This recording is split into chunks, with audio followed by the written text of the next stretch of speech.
খুবই গুরুত্বপূর্ণ একটি প্রশ্ন। আল্লাহ এবং রাসূলকে এক করে আমরা যদি বলি যে আল্লাহ এবং রাসূলের নামে, তাহলে সেক্ষেত্রে ব্যাপারটি এমন হয় যে রাসূল করিম সাল্লাল্লাহু আলাইহি সাল্লামকেও আল্লাহর পর্যায়ে নিয়ে যাওয়া হয়। আল্লাহ রাব্বুল আলামিন আমাদেরকে শুধুমাত্র তার নামে সবকিছু করতে বলেছেন, তার নামের মাধ্যমে, তার নাম নিয়ে সবকিছু করতে বলেছেন। কুল্লু আমরিন যী বালিন লাম ইউবদা বিবিসমিল্লাহি ফাহুয়া আবতার আও আক্তা। হাদিসে আসছে আল্লাহর নাম ছাড়া কোনো কিছু হলে সেটা অপূর্ণাঙ্গ থাকে। তাহলে হাদিসে শুধু আল্লাহর নামের কথা আছে। আমরা যদি আল্লাহর সাথে সাথে রাসূলের নামও যুক্ত করি, তাহলে রাসূলকে আল্লাহর পর্যায়ে নিয়ে যাওয়া হয়, যেটার নাম হলো শিরিক। আর আমরা আজকেই আলোচনা করলাম যে মানুষের ঈমানকে সবচেয়ে দ্রুত ধ্বংস করে দেয় যে বিষয়টির নাম হলো শিরক। নবীকে ভালোবাসতে হবে এবং নবী করিম সাল্লাল্লাহু আলাইহি সাল্লামকে প্রাণের চাইতে, জীবনের চাইতে বেশি ভালোবাসতে হবে। কিন্তু তাই বলে তাকে আল্লাহর সমকক্ষ মনে করা যাবে না। এক ব্যক্তি রাসূল করিম সাল্লাল্লাহু আলাইহি সাল্লামের সময় কথা বলতে গিয়ে এমন ভাবে বলেছেন, আল্লাহ এবং তার রাসূল কথাটাকে এমন ভাবে বলেছেন মনে হচ্ছে আল্লাহ এবং রাসূল দুই সত্তা মিলে প্রায় এক বা সমপর্যায়ের। তখন নবীজি বলেছেন, বিসাল খাতিব আনত, তুমি অত্যন্ত নিকৃষ্ট আলোচক, লেকচারার, ওয়াইজ, কারণ তুমি রাসূলকে আল্লাহর পর্যায়ে নিয়ে গেছো। আমাদের অনেক ভাইরা বলে আল্লাহ রাসূলের নামে, আল্লাহর নামে হয়, রাসূলের নামে হয় না। এভাবে বলতে পারেন আল্লাহর নামে, রাসূলের পদ্ধতিতে, রাসূলের বাতানো পদ্ধতিতে। এই জন্য কখনো রাসূলকে আল্লাহর পর্যায়ে আনা জায়েজ নাই। আল্লাহর কোনো শরীক আছে, পার্টনার আছে? রাসূলকে যদি আল্লাহর পর্যায়ে নিয়ে যান তাহলে এটা হলো আল্লাহর সঙ্গে পার্টনার সাব্যস্ত করা, যেটা সবচেয়ে বড় অপরাধ। অতএব এভাবে বলা যাবে না, এটা শিরকপূর্ণ কথা। ছোট ছোট কথা আমরা খেয়াল করি না, কিন্তু ঈমান নষ্ট হওয়ার মতো অনেক সময়। সবসময় ঈমান নষ্ট হবে না, ছোট শিরক হলে ঈমান নষ্ট হবে না, কিন্তু অনেক সময় এই ধরনের কথা ঈমান নষ্ট হয়ে যেতে পারে। অনেক সময় আমরা বলি ফরজ নামাজ আল্লাহর জন্য, নফল এবং সুন্নতটা হলো রাসূলের জন্য। অনেকে বলে না নফল কি রাসূলের জন্য? সকল ইবাদত কার জন্য হয়? ইয়াকা না'বুদু, হে আল্লাহ শুধু আপনারই ইবাদত করছি। এখানে ফরজ নফল সবগুলো আছে না নেই? অতএব আল্লাহর জন্য একটা, রাসূলের জন্য আরেকটা, ইবাদতের কিছু আল্লাহর জন্য কিছু রাসূলের জন্য, এই কথাগুলো আমাদের ঈমানের সঙ্গে সঙ্গতিপূর্ণ নয়, এগুলো শিরকপূর্ণ কথা। আল্লাহ তাআলা আমাদেরকে বুঝার তৌফিক নসিব করুন। এরপরে যে প্রশ্নটা আসছে, ইমাম সাহেবের বয়স ৪৫ বছর কিন্তু তিনি এখনো বিয়ে করেন নাই, তার পিছনে নামাজ হবে কি? জি ভাই, এদেশে দুই শ্রেণীর মানুষের জন্য সাধারণ মানুষ বেশি মাসআলা তালাশ করেন। তার এক শ্রেণী হলো ইমাম সাহেব, আর অপর শ্রেণী হলেন মহিলারা। যত ফতোয়া দেখবেন, যত মাসআলা দেখবেন, বিশেষ করে খোঁচানো মাসআলা, এগুলো সব ইমাম সাহেবদের বিরুদ্ধে কিছু মুসল্লি আছে সারাদিন খোঁচান, আর মহিলাদের বিরুদ্ধে সহবাসের পরে গৃহস্থলী কাজ করা যাবে কিনা এই প্রশ্ন আমাদের কাছে আসে, কারণ এটা মহিলাদের বিরুদ্ধে। একই কাজ যদি পুরুষ করে তো সেখানে কোনো মাসআলা তালাশ করতে দেখা যায় না। ভাইরা আমার, ইমাম সাহেবদের ভুল ত্রুটি হলে সেটা অবশ্যই ধরিয়ে দিতে হবে, কারণ ইমামের ভুল হলে শত শত লোক তার অনুসরণ করে বিভ্রান্ত হবে। কিন্তু ইমাম সাহেবদের পেছনে অযাচিতভাবে খোঁচাখুচি করা যাবে না। ভাই, প্রশ্নকর্তা যিনি প্রশ্ন করেছেন হয়তো তার উদ্দেশ্য ভালো ছিল, ইমাম সাহেবের বয়স ৪৫, এখনো বিয়ে করে নাই, তার পেছনে নামাজ পড়া যাবে কিনা। আমার প্রশ্ন হলো, কোন মুক্তাদি সাহেব, কোন মুসল্লি সাহেব যদি বিয়ে না করেন আর বয়স ৪৫ হয়, তার নামাজ হবে কিনা? কি বলেন আপনারা? নামাজ হবে কি হবে না? তো এই প্রশ্ন কেন করেন না যে মুসল্লির নামাজটা হবে কিনা? মুসল্লি বা মুক্তাদির নামাজ যদি হয়, বিয়ে না করলেও ইমামের নামাজও ইনশাআল্লাহ হবে, কারণ ইমামের জন্য আলাদা কোনো মাসআলা নাই। তবে হ্যাঁ, বিবাহের সামর্থ্য থাকলে সাধারণ এবং স্বাভাবিক অবস্থায় বিবাহ করাটাই হলো নবীর আদর্শ সুন্নাত। এজন্য ইমাম সাহেব যদি অকারণে বিবাহ না করে নিজের জীবনকে শেষ করে দেন, অনেক যুবকরা আছেন অবৈধ সম্পর্ক করে যখন ফেল খায় এরপরে বলে আর বিয়ে করব না, আছে না নাই? বলে আজীবন আর বিয়ে করব না। এই যুবক আমও হারাইলো, ছালাও হারাইলো। ছালা হারাইলো কেমনে? কারণ সে একটা সুন্নতের উপরে আমল করতে পারত, নবীজির কাছাকাছি যেতে পারত, আখিরাতও ধ্বংস হলো, দুনিয়াও ধ্বংস হলো। ঠিক না? ঠিক। এই জন্য কেউ যদি বিবাহ না করে সারা জীবন তথাকথিত চিরকুমার থাকে, এটা মুহাম্মদুর রাসূলুল্লাহ সাল্লাল্লাহু আলাইহি সাল্লামের আদর্শ না, কিন্তু এর সাথে নামাজের কোনো সম্পর্ক নাই। কারোর হয়তো বিবাহ করার ক্ষমতাই নাই, সে বেচারা করলো না, তো এর সাথে তার নামাজ না হওয়ার কোনো সম্পর্ক নাই। এই মর্মে নামাজ বিশুদ্ধ হবে ইনশাআল্লাহ, যদি তিনি অন্য কোনো অসৎ উদ্দেশ্যে ওই যে ছ্যাঁকা খেয়ে বিয়ে না করার যে ব্যাপারটা, এরকম কিছু যদি না থাকে। তো ইমাম সাহেবের ব্যাপারে এটা কল্পনা করা যায় না যে তিনি ছ্যাঁকা খেয়েছেন, এটা তো আমাদের যুবক ভাইয়েরা বন্ধুরা বেশিরভাগ খায় এরকম। জি, যাক, আমরা আমাদের যুবক ভাইদের জন্য দোয়া করি, তাদের আমও থাকুক ছালাও থাকুক। আলহামদুলিল্লাহ। চমৎকার একটি প্রশ্ন পেয়েছি। মাহফিলগুলোতে বা অনেক জায়গায় হুজুররা বলেন, কথা বলেন ঠিক কিনা, এটা আসলে ঠিক কিনা? চমৎকার প্রশ্ন ভাই, এবং খুবই দরকারি প্রশ্ন। এই প্রশ্নটা অনেকেই করেন যে হুজুর ওয়াজ করে আবার দর্শকদেরকে জিজ্ঞাসা করেন বলেন ঠিক কিনা। দর্শকরাই যদি ঠিক বেঠিক ঠিক করে দেয় তাহলে হুজুরের দরকারটা কি? এই যে আবার ঠিক বললেন। যাই হোক ভাই, দেখেন, উপস্থিত শ্রোতাদেরকে মাঝে মধ্যে তাদের আগ্রহ এবং অ্যাটেনশন তাদের মধ্যে সৃষ্টি করবার জন্য, মনোযোগকে নিবদ্ধ করবার জন্য এরকম প্রশ্ন রাখা জায়েজ আছে। এটা ঠিক কিনা বা এরকম আছে কিনা, এরকম জিজ্ঞেস করা জায়েজ আছে। প্রমাণ, আল্লাহ রাব্বুল আলামিন কোরআনে কারীমে বহু জায়গায় মানুষকে জিজ্ঞাসা করেছেন, আলাইসাল্লাহু বিআহকামিল হাকিমিন, আল্লাহ কি সকল শাসকদের শ্রেষ্ঠ বড় শাসক নন? এটা কি আল্লাহ জিজ্ঞাসা করছেন না? তাহলে আল্লাহ জিজ্ঞাসা করলেন কেন? আল্লাহ জিজ্ঞাসা করেছেন, এর মানে কি আল্লাহ জানেন না? নাউজুবিল্লাহ, আল্লাহ তো অবশ্যই জানেন। মানুষকে জিজ্ঞাসা করেছেন কারণ জিজ্ঞাসা করে তার উত্তর দেওয়া, এটার মাধ্যমে মানুষের মধ্যে আগ্রহ অনেক সময় বাড়ে, আর তাছাড়া মানুষকেও তার মনোযোগকে আকৃষ্ট করা হয়। আমাদের প্রিয় নবী সাল্লাল্লাহু আলাইহি সাল্লাম প্রায় সময় তার মজলিসে সাহাবীদেরকে জিজ্ঞাসা করতেন বিভিন্ন প্রশ্ন।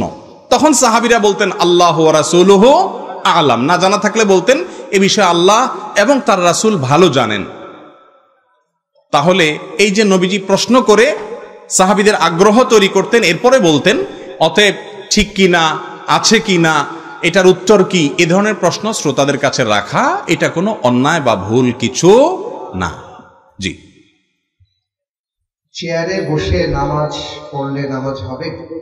একটি কমন প্রশ্ন, আজকাল অনেকে আমাদের এই প্রশ্নটি করতে দেখা যায়। দেখুন, যেই ব্যক্তি দাঁড়ানোর ক্ষমতা রাখে তাকে দাঁড়িয়ে সালাত আদায় করতে হবে। দাঁড়ানোর ক্ষমতা রাখে তিনি বসে বসে যদি সালাত আদায় করেন সালাত হবে না। হ্যাঁ, দাঁড়াইতে পারেন কিন্তু রুকু করতে পারেন না, অর্থাৎ কোমর ভাঙতে পারেন না, অনেক ব্যথা হয়, অসহনীয় ব্যথা, অথবা তার স্থায়ী রোগ হওয়ার আশঙ্কা আছে, পড়ে যাওয়ার আশঙ্কা আছে, অথবা রুকুও করতে পারেন কিন্তু সিজদায় যেতে আসতে পারেন না, কষ্ট হয়, অনেক কষ্ট।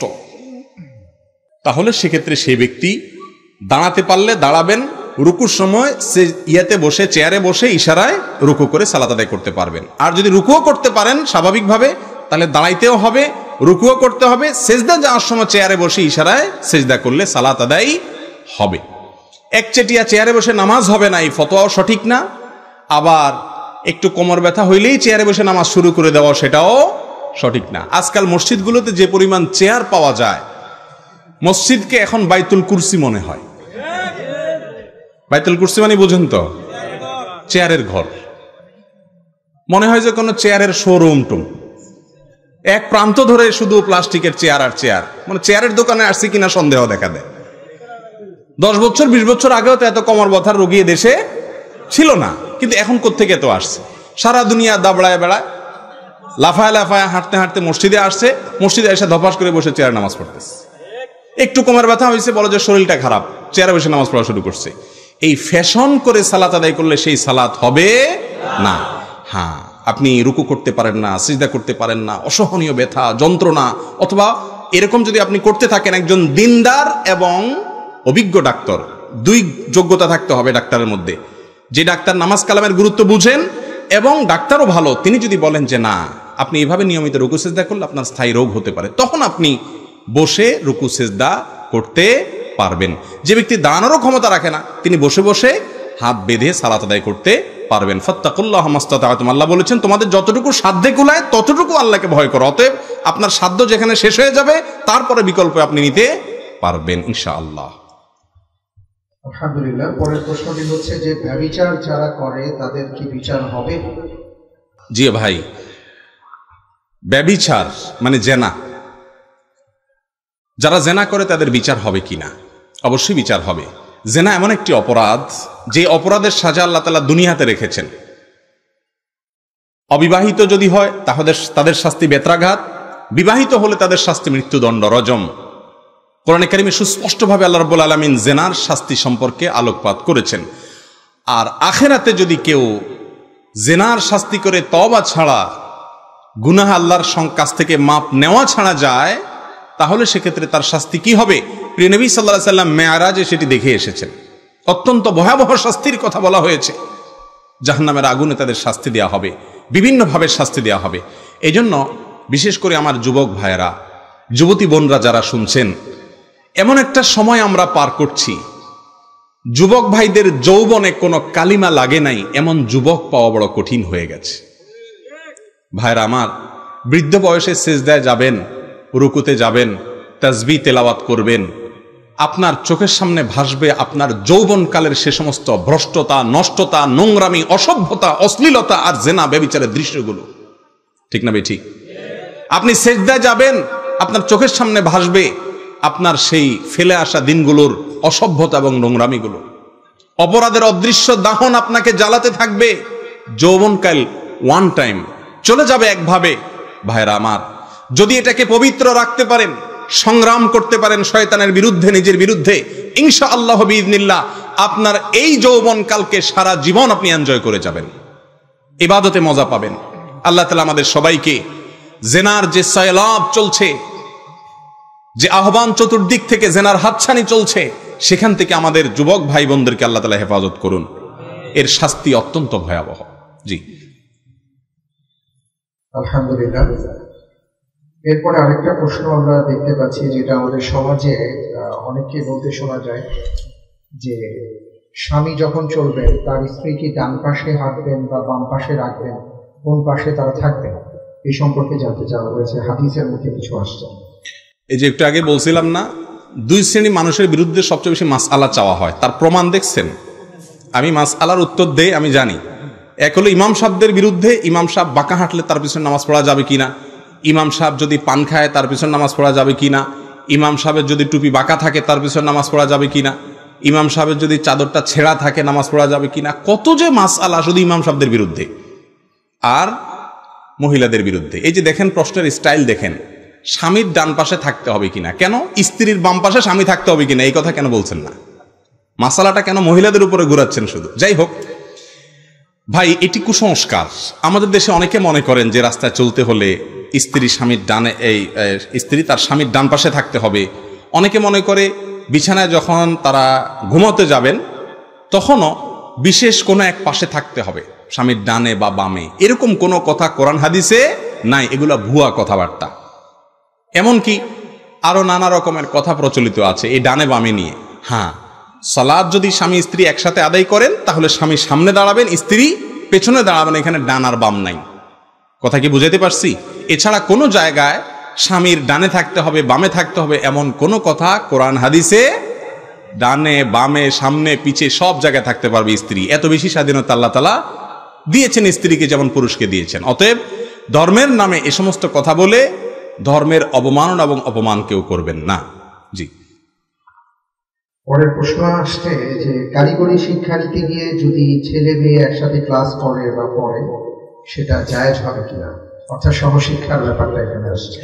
দেখুন, নারী এবং পুরুষ একসঙ্গে পর্দা ছাড়া যদি একই সাথে মিলেমিশে কোথাও শিক্ষা গ্রহণ করে অথবা কাজ করে, ইসলামী শরীয়ত সেটাকে হারাম করেছে।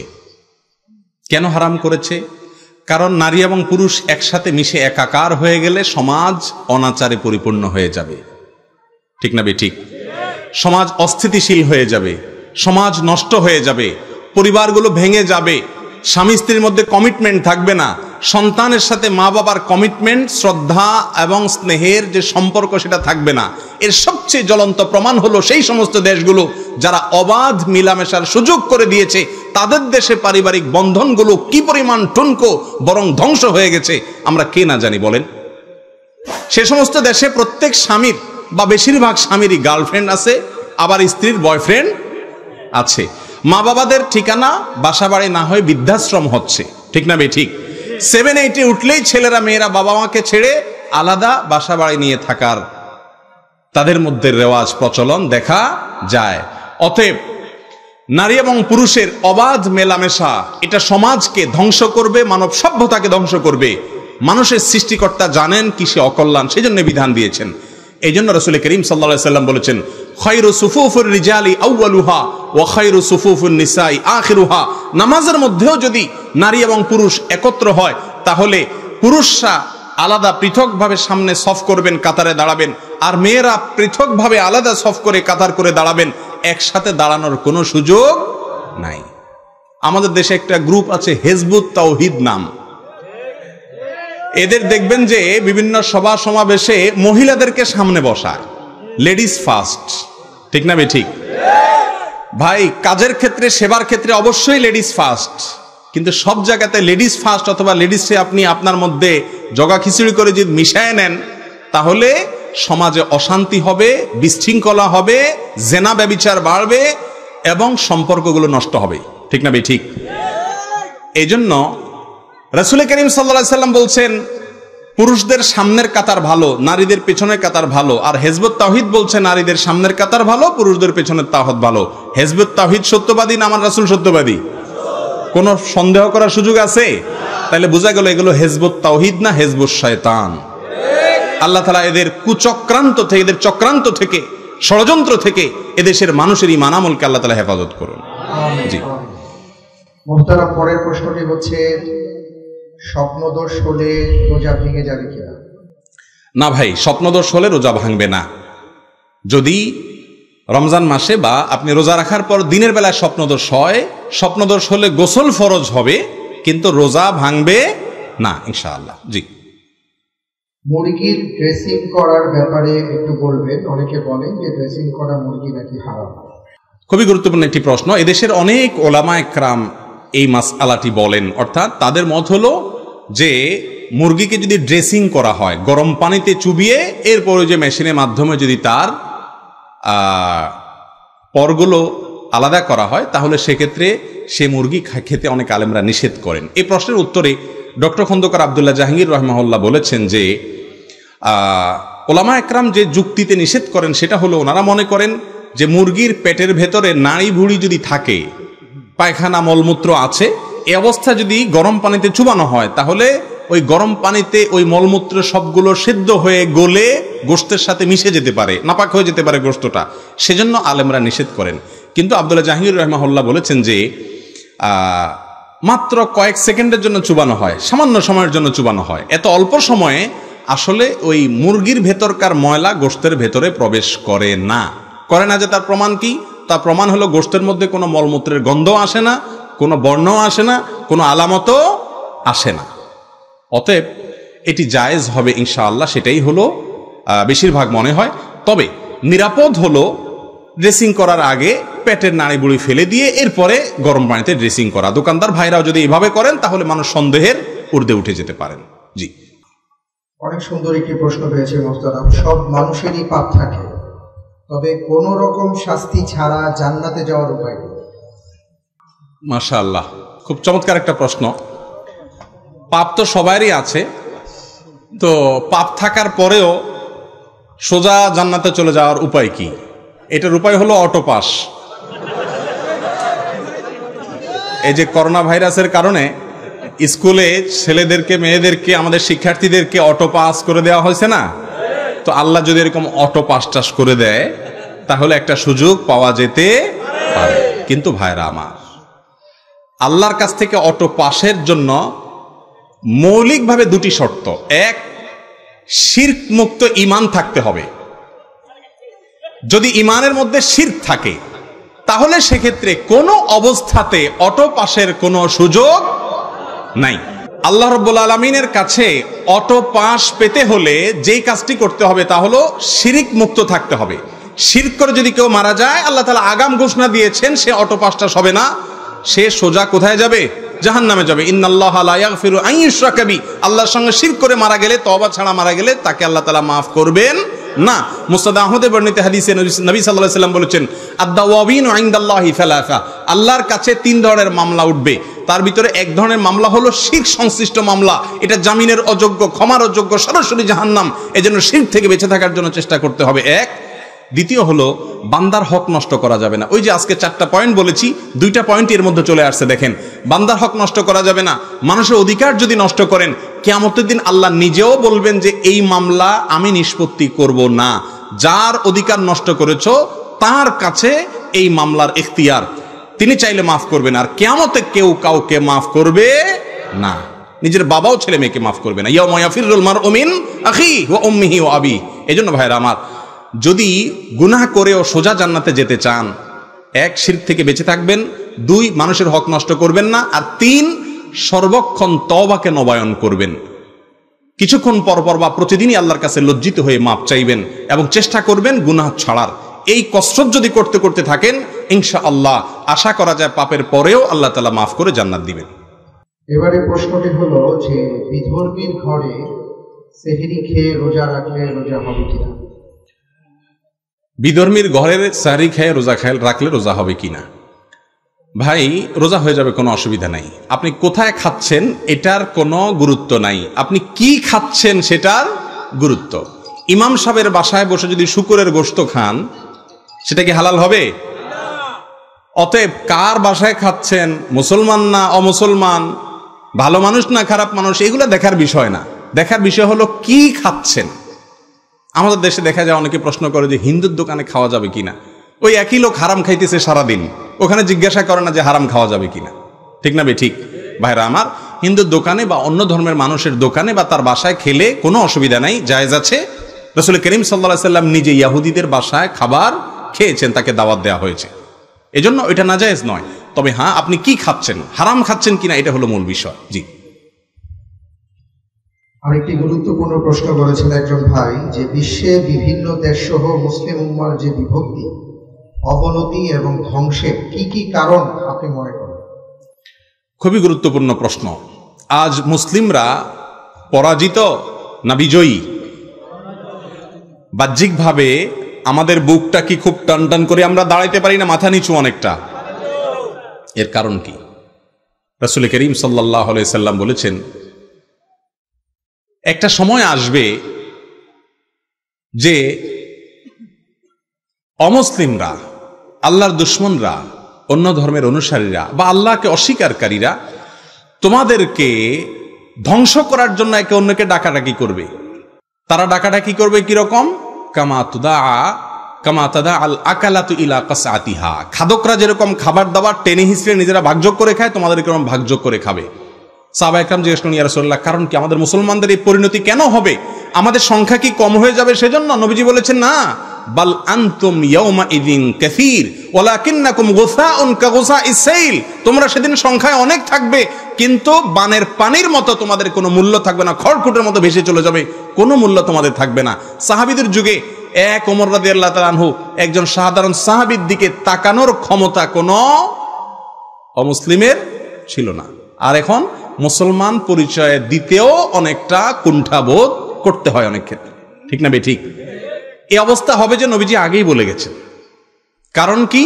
তিনি বলেছেন তার কারণ হলো তোমাদের ভেতরে ওয়াহান ঢুকবে। ওয়াহান। জিজ্ঞাসা করল, ইয়া রাসূলুল্লাহ, ওয়াহান কি জিনিস? তিনি বলেছেন, হুব্বুদ দুনিয়া ওয়া কারাহিয়াতুল মউত, দুনিয়ার মোহ। আপনি দেখেন সমস্ত মুসলমান এখন, হুজুর বলেন, আলেম বলেন, সবাই পয়সা ছাড়া আর কিছু বুঝে না। ঠিক না বে ঠিক? সবাই হাজী সাহেব, গাজী সাহেব, সব সাহেবের শুধু পয়সা চাই, দুনিয়া দুনিয়া দুনিয়া। দুনিয়ার মোহ যখন ভরে যাবে মুসলমানদের মধ্যে, আর মৃত্যু ভীতি এটা যখন অনেক বেশি হয়ে যায় মানুষের মধ্যে, তখন লাঞ্ছনা অবধারিত হয়ে যাবে। অতএব এটি একটি কারণ। আরেকটি কারণ হলো, শাখা কারণ হলো, কোরআন এবং হাদিসের ইলমের কোনো চর্চা নাই। আজ মুসলমান নামে ইসলাম সম্পর্কে কোনো ধারণা আমাদের মধ্যে নাই, তাওহীদ আমাদের মধ্যে নাই, রাসূল করিম সাল্লাল্লাহু আলাইহি সাল্লামের পদ্ধতির অনুসরণের গুরুত্ব আমাদের মধ্যে নাই। আমরা ঐক্যের গুরুত্ব বুঝি না। যদি বুঝতাম তাহলে এক অন্যের বিরুদ্ধে বিষোদ্গার করতাম না। শায়েখ, অনেকগুলো প্রশ্ন আমার হাতে আছে। প্রচলিত মিলাদ জায়েজ কিনা, না জায়েজ হলে ইসলামের মধ্যে ক্ষতিকর দিকগুলো কি কি, এবং সুন্নত অনুযায়ী পালন করার কোনো পদ্ধতি আছে কিনা দয়া করে জানাবেন। ভাই, মিলাদের মধ্যে যা পাঠ করা হয় সেটা হলো বহুলাংশে পাঠ করা হয় নবীজির প্রতি দুরূদ। নবীজির প্রতি দুরূদ পাঠ করা এটা ভালো কাজ না খারাপ কাজ?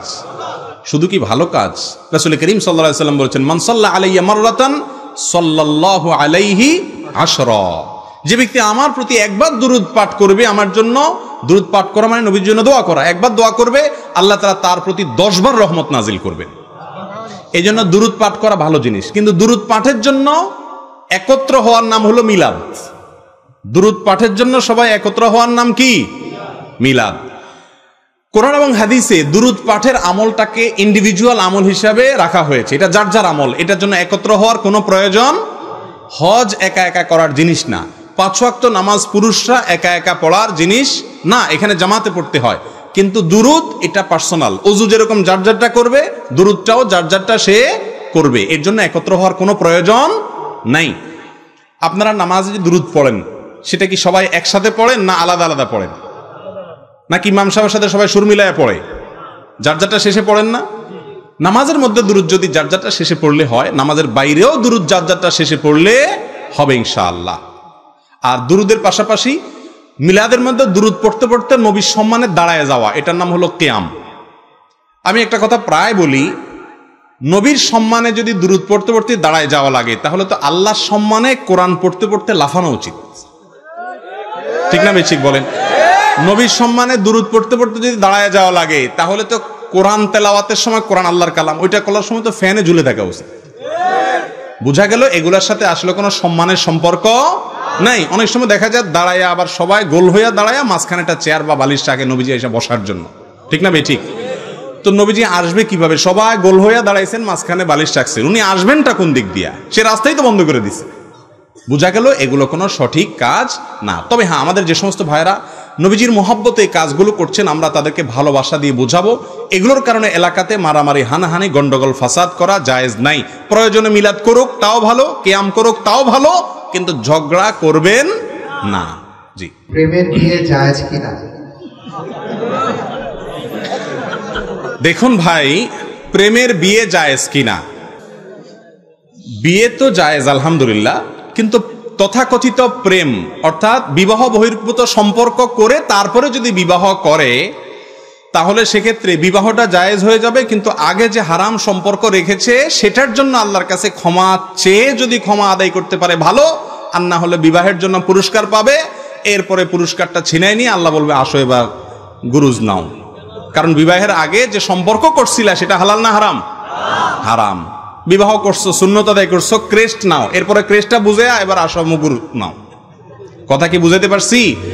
অনেক যুবক ভাইরা বলেন বিবাহের উদ্দেশ্যে প্রেম করলে ওইটা জায়েজ।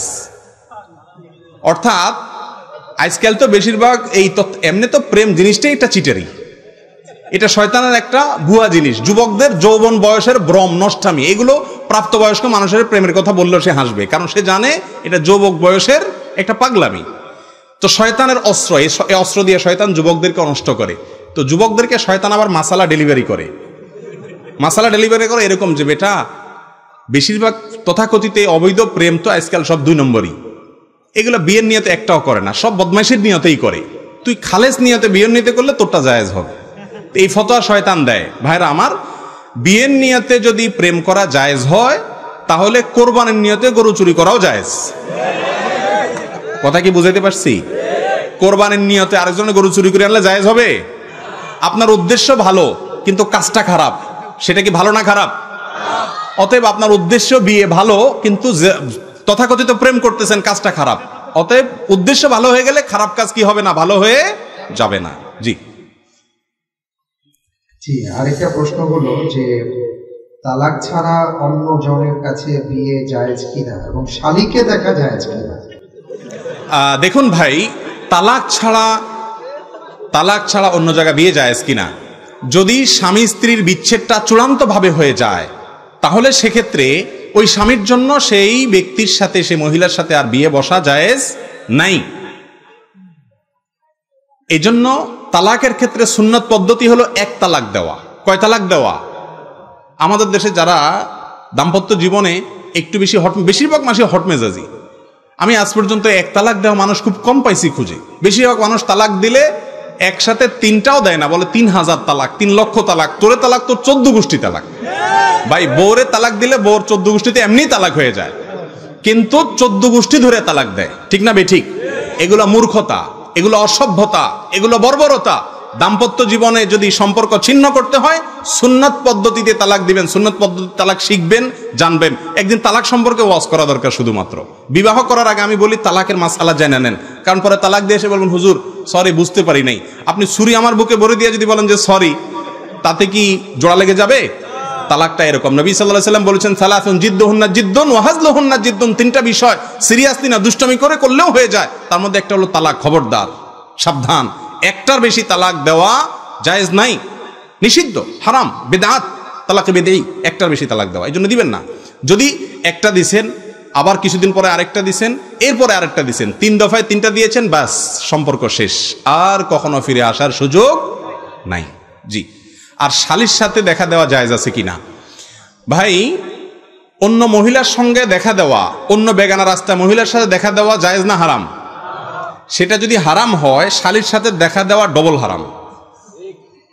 কেন ডবল হারাম বললাম জানেন? কারণ রাসূল আকরাম সাল্লাল্লাহু আলাইহি ওয়াসাল্লামকে জিজ্ঞাসা করা হয়েছে ঠিক এই প্রশ্ন, ইয়া রাসূলুল্লাহ, দেবর মেয়েদের জন্য দেবর ভাসুর আর ছেলেদের জন্য শেলিকা আর বউয়ের বড় বোন, তাদের সম্পর্কে আপনার বক্তব্য কি? নবীজি বলেছেন আল হামু আল মউত। আরে এরা তো হলো মউতের মতো, মৃত্যু। মৃত্যু দেখে যেরকম ডরাও, এই যে একটু আগে আপনার শিয়াল দেখে যেরকম লাফাইছেন, এরকম ভাবি আপনার দেবর শেলিকা তাদেরকে এরকম লাফাইতে থাকবেন, অর্থাৎ দৌড়াইতে থাকবেন। কথা কি বুঝাইতে পারছি? কারণ তাদের মধ্যে, তাদের দ্বারা ফিতনার ভয় আরো বেশি। রাস্তার মহিলার দ্বারা এত ফিতনার ভয় নাই, এখানে রিস্ক অনেক বেশি। জি। আরেকটি জীবন ঘনিষ্ঠ প্রশ্ন আমরা পেয়েছি যে অনেক সমাজে হিন্দু মুসলমান পাশাপাশি আমরা বসবাস করি, অনেক হিন্দু ভাইদেরকে যখন দেখা যায় আর কি, তখন কি তাদেরকে আদাব বা নমস্কার আমরা দিতে পারবো, বা তারা যদি আমাদেরকে এই কথাগুলো বলে তার জবাবে আমরা কি বলবো?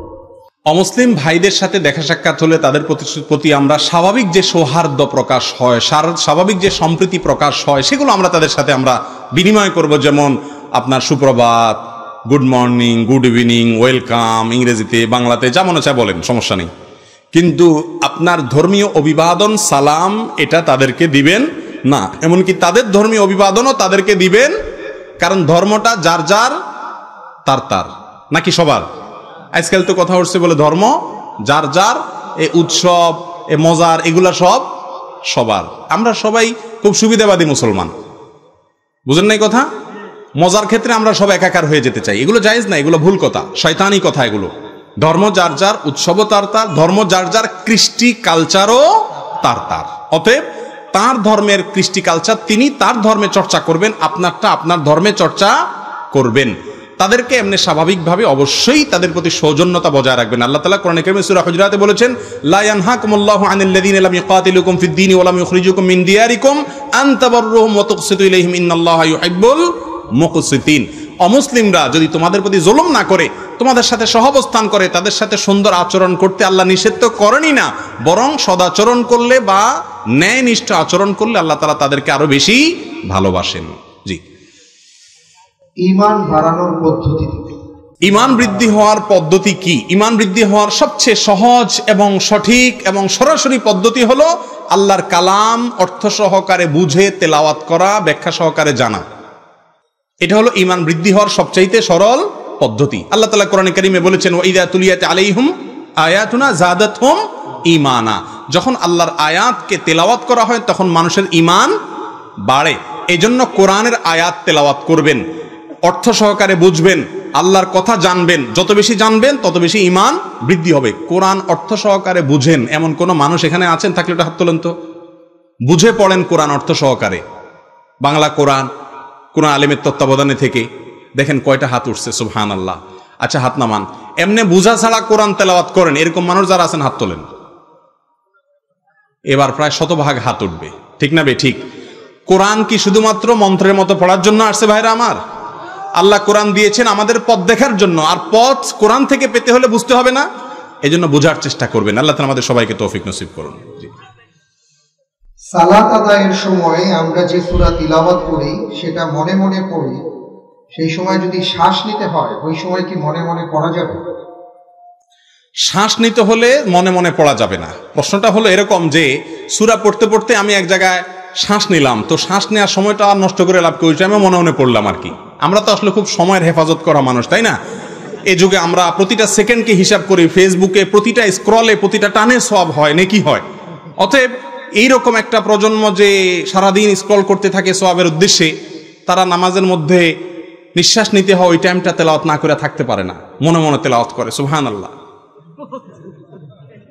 প্রিয় ভাইরা আমার, আসলে ব্যাপারটা তার উল্টো। যখন নিঃশ্বাস ছাড়বেন তখন তেলাওয়াত করবেন না, মনে মনে তেলাওয়াত করলে নামাজ আদায় হবে না। নিঃশ্বাস ছাড়লেন, হাই আসলো, হাই ছাড়লেন, এগুলো বন্ধ করে তারপরে যেখানে থামছেন ওখান থেকে আবার তেলাওয়াত শুরু করবেন। জি। জুমার সালাতের খুতবা নির্ধারিত সময়ের আগে শেষ হয়ে গেলে ইমাম সাহেব কি নামাজ শুরু করে দিবেন নাকি নির্ধারিত সময়ের জন্য অপেক্ষা করবেন? ইমাম সাহেব বা খতিব সাহেবের উচিত হলো খুতবাকে এমনভাবে পড়া, এমনভাবে খুতবা নিবেদন করা মুসল্লিদের উদ্দেশ্যে যেন জামাতের নির্দিষ্ট সময় পর্যন্ত যায়, প্রয়োজন একটু বেশি যায়, 1-2 মিনিট কম যেন না যায়। কারণ অনেক মুসল্লি আপনার হয়তো তিনি নির্দিষ্ট সময়ের কথা মাথায় রেখে এখানে আসবেন দূর থেকে, তিনি এসে জামাত পাবেন না, এই জন্য আগে দাঁড়ানো উচিত না। তবে হ্যাঁ, 1-2 মিনিট এদিক সেদিক হলে সেটাতে কোনো অসুবিধা নাই। ইমাম সাহেবের ব্যালেন্স থাকা উচিত সে বিষয়টা। জি। কেউ যদি একাধিক বিয়ে করেন, 2টি, 3টি বা 4টি, তাহলে কি এই 4টি বিয়ে করলে কি 4টি বাড়ি লাগবে নাকি সবাইকে নিয়ে একটি বাসায় থাকা যাবে পরিবারের মতন করে? ভাই, একাধিক বিয়ে যদি করেন তাহলে স্ত্রীর ভরণ পোষণ এবং তার আবাসনের ব্যবস্থা করতে হবে। প্রত্যেক স্ত্রীকে আলাদা আবাসন দিতে হবে, তার অবস্থা অনুযায়ী, আপনার সামর্থ্য অনুযায়ী তাকে পৃথক আবাসন দিতে হবে। সেই পৃথক আবাসনটা আপনি একই বিল্ডিংয়ের কয়েকটা ফ্ল্যাটে দিতে পারেন অথবা কয়েকটা ফ্লোরে দিতে পারেন। একই বাসার মধ্যে, একই ঘরের মধ্যে রাখলে তো গৃহযুদ্ধ বাঁধবে, অতএব ওইটার তো প্রশ্নই ওঠে না। অবশ্যই আলাদা আলাদা রাখার ব্যবস্থা করবেন, কিন্তু তাই বলে আলাদা আলাদা বাড়ি বা বিল্ডিং করে ফেলতে হবে না, সামর্থ্য অনুযায়ী অবশ্যই করতে হবে। তবে একাধিক বিয়ে করার ক্ষেত্রে একাধিক বিয়ে করে ইনসাফ আপনি প্রতিষ্ঠা করতে পারবেন কিনা, সেটা হলো প্রথম গুরুত্বপূর্ণ বিষয়। এই যুগে বেশিরভাগ মানুষ দেখা যায় যারা একাধিক বিয়ে করে, রিকশাওয়ালা, টোকায়, রংবাজ, বিয়ে 3টা-4টা করে বউ কোনটা আছে কোথায় খবরও নেই। ইসলামের গুরুত্বপূর্ণ একটা জায়েজ বিধানকে তামাশায় পরিণত করেছে এই শ্রেণী মানুষ, ঠিক না ঠিক? জি। বিকাশ থেকে 6 মাস বা 1 বছর পর যে সকল ইন্টারেস্ট আসে সেটা কি ভোগ করা যাবে? না, এটা ভোগ করা যাবে না। বিকাশ থেকে যে ইন্টারেস্টটা আসে, ইন্টারেস্ট তো সুদ, সুদকে এখন ইংরেজিতে নাম দিয়েছি আমরা ইন্টারেস্ট, মানে অনেক স্বাদ, তাই নাকি? দেখুন ভাই, সুদকে আল্লাহ রাব্বুল আলামিন হারাম করেছেন, আর এত ডেঞ্জারাস একটা বিষয়। আল্লাহ তাআলা বলেছেন ফাআযানু বিহারবিন মিনাল্লাহি ওয়া রাসূলি, আল্লাহ এবং তার রাসূলের বিরুদ্ধে যুদ্ধের জন্য প্রস্তুতি নাও। এত বড় কথা আল্লাহ অন্য কোনো অপরাধের ক্ষেত্রে বলেন না, সুদের ক্ষেত্রে বলেছেন। এই জন্য বিকাশে সুদ বন্ধ করার অপশন আছে, সুদ বন্ধ করে রাখবেন, তাহলে আপনার টাকা পয়সা যাই থাকুক কি আসবে না, সুদ আসবে না। যদি সুদ এসে যায় তাহলে এটা ভোগ করতে পারবেন না, কোনো গরিব দুঃখীকে দান করে দিবেন, জায়েজ হবে না, হারাম হবে। জি। আজানের আগে দরুদ পড়া যাবে কিনা? দুরুদ আজানের আগে পাঠ করার জিনিস না, দুরুদ পাঠ করতে হয় আজানের পরে। চট্টগ্রাম এলাকাতে আরো কোন কোন এলাকাতে দেখা যায় আজানের আগে কি কি কতগুলা বলে তারা আলাদা করে, তাই না? অনেক এলাকাতে আছে না? তো এগুলো সম্পূর্ণ বিদআত। যে জিনিসটা কোরআন হাদিসে নাই সেটা ইসলামের নামে নতুন কিছু যুক্ত করে দেওয়া। অনেকে আবার বেদাতের কথা বললেই বলে ক্যামেরাও বেদাত, মাইকও বেদাত। এরা আসলে বেদাতের অর্থ বুঝে নাই। গায়রে দীরা দী সুমরদান বেদাতাস্ত। মুফতি ফজলুল্লাহ রাহিমাহুল্লাহ বাংলাদেশে একজন বড় আলেম ছিলেন, তিনি বলেছেন গায়রে দীরা দী সুমরদান বেদাতাস্ত, যেটা ধর্ম নয় সেটাকে ধর্ম মনে করাটা হলো কি বেদাত। এ মাইক তো ধর্মের কিছু না, এটা দুনিয়া, ক্যামেরা দুনিয়া, বাস দুনিয়া, প্লেন বিমান এগুলো সব দুনিয়া, দুনিয়ার কাজ, এগুলোকে শরীয়তে বেদাত বলে না, এগুলো জায়েজ কাজ। সওয়াব মনে করি কোনো কাজ যদি করে অথচ সেটা করতে কোরআন হাদিসে বলা হয় নাই, তাহলে সেটার নাম হলো বেদাত। অতএব আপনার এই জিনিসটি বেদাত হবে। আজানের আগে দুরুদ পাঠ করবেন না, তবে হ্যাঁ আজানের শেষে দুরুদ পাঠ করার কথা বিশুদ্ধ হাদিস দ্বারায় প্রমাণিত। আজানের যে দোয়া পড়বেন সেই দোয়া আল্লাহুম্মা রাব্বা হাযিদ দাওয়াত তাম্মা, এই দোয়ার আগে বা পরে আজানের শেষে আপনি দুরুদ পাঠ করবেন। জি। জানাজার সালাত আদায় করার সময় জুতা নিয়ে পড়া যাবে কিনা? জি ভাই, জানাজার সালাতের সময় পায়ে জুতা থাকলে আমরা জুতা খুলে ফেলতে হবে কিনা? আমাদের দেশে বেশিরভাগ মানুষ দেখা যায় জানাজার নামাজের সময় পায়ে জুতা থাকলে জুতা খুলে সামনে রেখে তারপরে দাঁড়ায়, ঠিক না ভাই? ঠিক। রাসূল করিম সাল্লাল্লাহু আলাইহি সাল্লাম বলেছেন, ইহুদিরা জুতা পরে নামাজ পড়তে অস্বীকৃতি জানায়, অতএব তোমাদের জন্য কখনো প্রয়োজন হলে তোমরা জুতা পরে নামাজ পড়িও। এই জন্য জানাজার নামাজের সময় পায়ে জুতা থাকলে ওটা খোলার কোনো প্রয়োজন নাই। তবে গ্রামে বা এমন কোনো এলাকায় যদি থাকেন যেখানে বিভিন্ন জায়গায় মলমূত্র পড়ে থাকতে পারে, আপনার জুতার তলায় নাপাক লেগে থাকতে পারে, এরকম সম্ভাবনা থাকে, বা আপনি দেখতে পান তলাতে কিছু একটা আছে নাপাক মনে হচ্ছে, তাহলে সেক্ষেত্রে আপনি জুতা সামনে খুলে রেখে অথবা জুতা খুলে তার উপরে দাঁড়াইতে পারবেন। কথা কি বুঝতে পারছি? কিন্তু অটোমেটিক আপনার জানাজার জন্য দাঁড়াইলেই জুতা খুলে ফেলতে হবে এমন কোনো বাধ্যবাধকতা নাই। জি। নামাজের নিয়ত করতেই হবে কিনা এই ব্যাপারে তিনি জানতে চাইছেন। নিয়ত করতেই হবে, নিয়ত না করলে কোনো ইবাদত কবুল হবে না। ইন্নামাল আমালু বিন্নিয়াত, সকল আমল নিয়তের উপর নির্ভর করে। নিয়ত করা এক জিনিস আর নিয়ত বলা আরেক জিনিস। নিয়ত বলা শরীয়তে নাই, নিয়ত করা শরীয়তে আছে। করতে হয় মনে মনে আর বলতে হয় মুখ দিয়ে, ঠিক না ভাই? ঠিক। কোরআন হাদিসে কোথাও নিয়ত বলতে বলা হয় নাই। আমরা নাওয়াইতেন টাইতেন এগুলা সব ওই বগদাদি কায়দায় পাই, মক্কা বা মদিনার কায়দায় নাই। আমরা কি বগদাদ থেকে ইসলাম আসছে না মক্কা মদিনা থেকে আসছে? তাহলে বগদাদি কায়দা থেকে আপনি কেন নিয়ত নিবেন? অতএব আপনি কি নামাজ পড়ছেন মনে মনে ইচ্ছা করার নাম হলো কি? নিয়ত করা। অনেকে জিজ্ঞাসা করবেন, আপনি কি সামনের বছর হজে যাবেন কিনা? বলে হ্যাঁ, সামনের বছর হজে যাওয়ার নিয়ত করছি। বলে না, এই নিয়ত করছি মানে কি? মনে মনে ইচ্ছা করছি। উনি কি বলছে নাওয়াইতু আন আযহাবা ইলাল হজ্জ হাযাল আম, এই বছর আমি হজে যাব, এরকম কোন আরবিতে নাওয়াইতু পড়ে? তারপরে তো নিয়ত করা বলে। অতএব আপনি কি নামাজ পড়ছেন মাথায় থাকলে সেটাই কি নিয়ত, ইনশাআল্লাহ, মুখে বলার দরকার নাই। জি। পরকীয়া প্রেমের কঠিন ক্ষতিকর দিকগুলো কি কি জানতে চাইছেন? আল্লাহ মাফ করুক, এটা আমাদের সমাজে ভয়াবহ আকার ধারণ করেছে, বিশেষ করে সোশ্যাল মিডিয়ার অ্যাক্টিভিটিসের কারণে। মেয়েরা ছেলেরা কেউ কারোর সাথে কম যায় না। বাসায় আসা স্ত্রীর সাথে ভালোবাসার অভিনয় করে, কিন্তু ফেসবুকে মেসেঞ্জারে অবৈধ সম্পর্ক বিভিন্ন লোকজনের সাথে করে। একই কথা নারী পুরুষ সকলের জন্য প্রযোজ্য। মনে রাখবেন, যদি বিবাহিত মানুষ পরকীয়া করে এবং জেনায় লিপ্ত হয়, ইসলামের শরীয়তে তার শাস্তি হলো সবচেয়ে জঘন্য, রজম, মৃত্যুদণ্ড। আর আখেরাতে তো জাহান্নামের শাস্তি অবশ্যই আছে। মনে রাখবেন, দাম্পত্য জীবনে সুখ আর শান্তি ধ্বংস হয়ে যায় যখন স্বামী তলে তলে স্ত্রীর সঙ্গে খেয়ানত করে, আর স্ত্রীও তলে তলে স্বামীর সাথে ভালোবাসার অভিনয় করে, অন্য কারোর সাথে খেয়ানত করে। আল্লাহ তাআলা আমাদের সবাইকে হারাম কাজগুলো থেকে বেঁচে থাকার মতো ঈমানি শক্তি দান করুন। খুব গুরুত্বপূর্ণ একটি প্রশ্ন মিরাজ সম্পর্কে। বাবার আগে ছেলে মারা গেলে নাতি নাতনিরা দাদার কাছ থেকে কতটুকু সম্পদ পাবেন নাকি পাবেন না, এই ব্যাপারে প্রথমত জানতে চাইছি। দেখুন, দাদা বেঁচে আছেন, বাবা মারা গেছেন, এরকম যদি হয় তাহলে নাতিরা দাদা থেকে কোনো সম্পত্তি ওয়ারিস হিসাবে পাবেন না। কি হিসাবে পাবে না? ওয়ারিস হিসাবে পাবে না। তবে নাতি হিসাবে অবশ্যই দাদার উচিত এবং কর্তব্য, এবং নাতিরা পেতে পারেন হেবা হিসাবে, দান হিসাবে। কথা কি বুঝাতে পারছি? ওয়ারিস হিসাবে কেন পাবে না? আমাদের অনেক মুসলিম ভাইরা এই জায়গায় এসে ইসলাম থেকে খারিজ হয়ে যান, বেঈমান হয়ে যান, আল্লাহর এই বিধানকে অস্বীকার করে ফেলেন। কেন?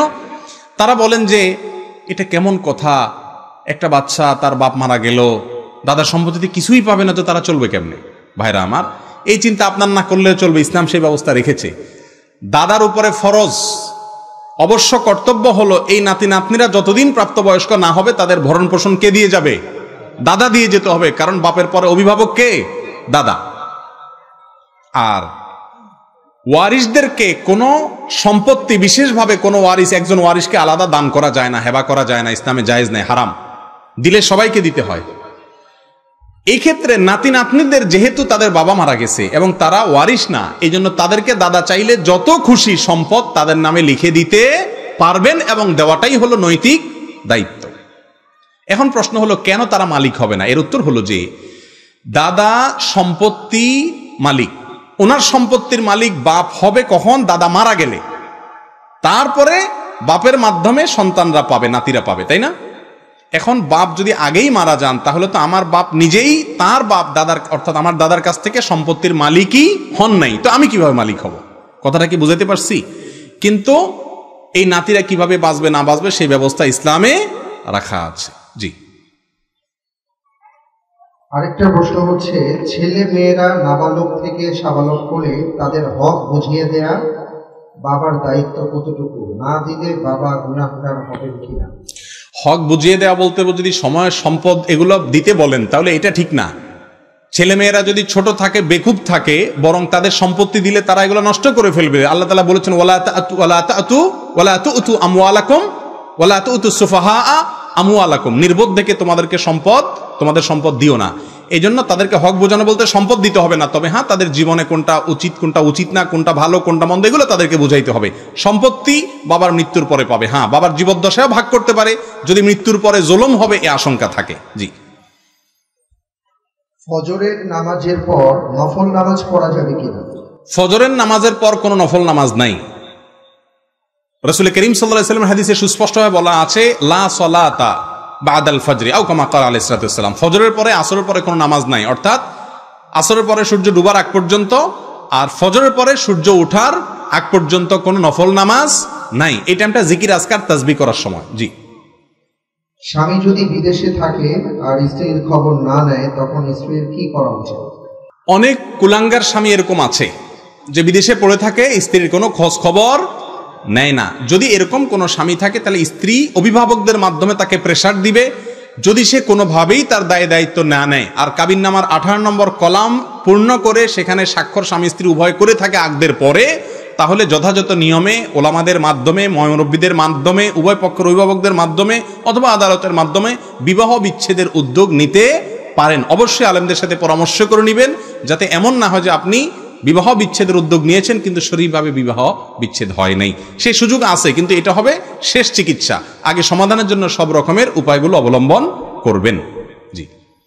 স্ত্রী অসুস্থ থাকার কারণে যদি বাচ্চা সহ স্ত্রীকে চলে যেতে বলা হয় তখন স্ত্রীর কি করা উচিত? এরকম যদি কোনো পুরুষ করে যে স্ত্রী অসুস্থ দেখে বলল যে বাচ্চা নিয়ে চলে যাও, তাহলে সে পুরুষ তো আল্লাহর জমিনের সবচেয়ে জালিম, সবচেয়ে অবিবেচক এবং সবচেয়ে বড় অত্যাচারী এবং গুনাহগার পাপী মানুষদের অন্তর্ভুক্ত। স্ত্রী এরকম পাপীর বিরুদ্ধে যত রকমের ব্যবস্থা আছে সব নিতে পারবে এবং তাকে সোজা করার জন্য যত ওয়ে আছে সবগুলো অবলম্বন করতে পারবে। কোনোটা যদি না হয় এক্ষেত্রেও তিনি চাইলে বিচ্ছেদের পথে হাঁটতে পারবেন। জি। আমাদের একজন ভাই প্রশ্ন করেছেন, কোরআনে ওয়াইনকে হারাম করা হয়েছে কিন্তু হুইস্কি, মদ, বিয়ার এইগুলোর কথা ক্লিয়ার করে বলা হয় না। যদি এতটুকু এই কথাগুলো একটু ক্লিয়ার করে বলতেন। আপনারা শুনেছেন আমাদের আব্দুল্লাহ সাইফুল্লাহ ভাই বলেছেন একটা গ্রুপ বাইর হয়েছে যাদের নাম হলো আহলে কোরআন। বাংলাদেশে অবশ্য তারা নিজেদেরকে এই নামে পরিচয় দেয় না, তাদের বাংলাদেশের নাম হলো কোরআন রিসার্চ ফাউন্ডেশন, QRF। অনেক বক্তার নামের শেষে দেখবেন সদস্য QRF, মানে কোরআন রিসার্চ ফাউন্ডেশন। এই ফাউন্ডেশনের কাজ হলো মানুষকে নবী করিম সাল্লাল্লাহু আলাইহি ওয়াসাল্লামের হাদিস থেকে দূরে সরানো। কারণ হাদিস থেকে দূরে সরাতে পারলে মুসলমান এমনি আস্তে আস্তে বেঈমান হয়ে যাবে। তো এই সমস্ত লোকগুলোর এরকম উদ্ভট অনেক প্রশ্ন অনেক সময় থাকে। যিনি প্রশ্ন করেছেন সে ভাই হয়তো সেরকম না, কিন্তু সচরাচর এরকম প্রশ্ন থাকে। দেখুন, আল খামারু মা ইউখামিরুল আকলা, কোরআনে আল্লাহ তাআলা খামার নিষেধ করেছেন। খামার শব্দ বলতে কি বোঝানো হয়েছে তার সংজ্ঞা বলা হয়েছে যেটা মানুষের মাথা নষ্ট করে দেয়, সেন্স নষ্ট করে দেয়, মানুষের ভিতরে মাতলামি এনে দেয়, এই সবগুলাই খমর। আর সেই খমরকে আল্লাহ বলেছেন ইন্নামাল খামারু ওয়াল মাইসিরু ওয়াল আনসাবু ওয়াল আজলামু রিজসুম মিন আমালিশ শাইতানি ফাজতানিবু, এগুলো সব মদ জুয়া, এগুলো হারাম কাজ। অতএব মদ বলতে শুধুমাত্র হুইস্কি বলেছে, ওয়াইনে কথা বলে না ভাই, ওয়াইন বলছে হুইস্কি বলে এমন না। যা মানুষের মধ্যে মাতলামি সৃষ্টি করে তার সবই কি মদ এবং হারাম। জি। কোন ব্যক্তি কি নিজেকে রাসূল সাল্লাল্লাহু আলাইহি ওয়াসাল্লামের গোলাম দাবি করতে পারবে? অনেক গুরুত্বপূর্ণ একটা প্রশ্ন ভাই। অনেকে আমাদের সমাজে আজকাল দেখা যায় যে আব্দুল নবী তার নাম, আব্দুর রসুল তার নাম, আছে না নাই? আবার অনেকে বলে আমি নবীর গোলাম, আমি রসুলের গোলাম। গোলাম শব্দের অর্থ যদি দাস হয়, ফার্সিতে এবং উর্দুতে গোলাম মানে দাস, আর আরবিতে গোলাম মানে শিশু, ছোট বাচ্চাকে বলা হয় আরবিতে গোলাম। তো আপনি যদি বলেন আপনি নবীর গোলাম, তাহলে আপনি নবীর বাচ্চা, এটা তো হওয়ার কোনো যুক্তিই নাই। কারণ আপনি বুড়া মানুষ কিভাবে নবীর বাচ্চা হন? আর নবীর বাচ্চার তো সুযোগই নাই, 1400 বছর আগে তিনি চলে গেছেন। অতএব আরবি গোলাম হওয়ার তো প্রশ্নই নেই। আর যদি বাংলা বা উর্দু বা ফার্সিতে যে গোলাম বলা হয় অর্থাৎ কৃতদাস, তাহলে আমরা সবাই কার দাস? আল্লাহর।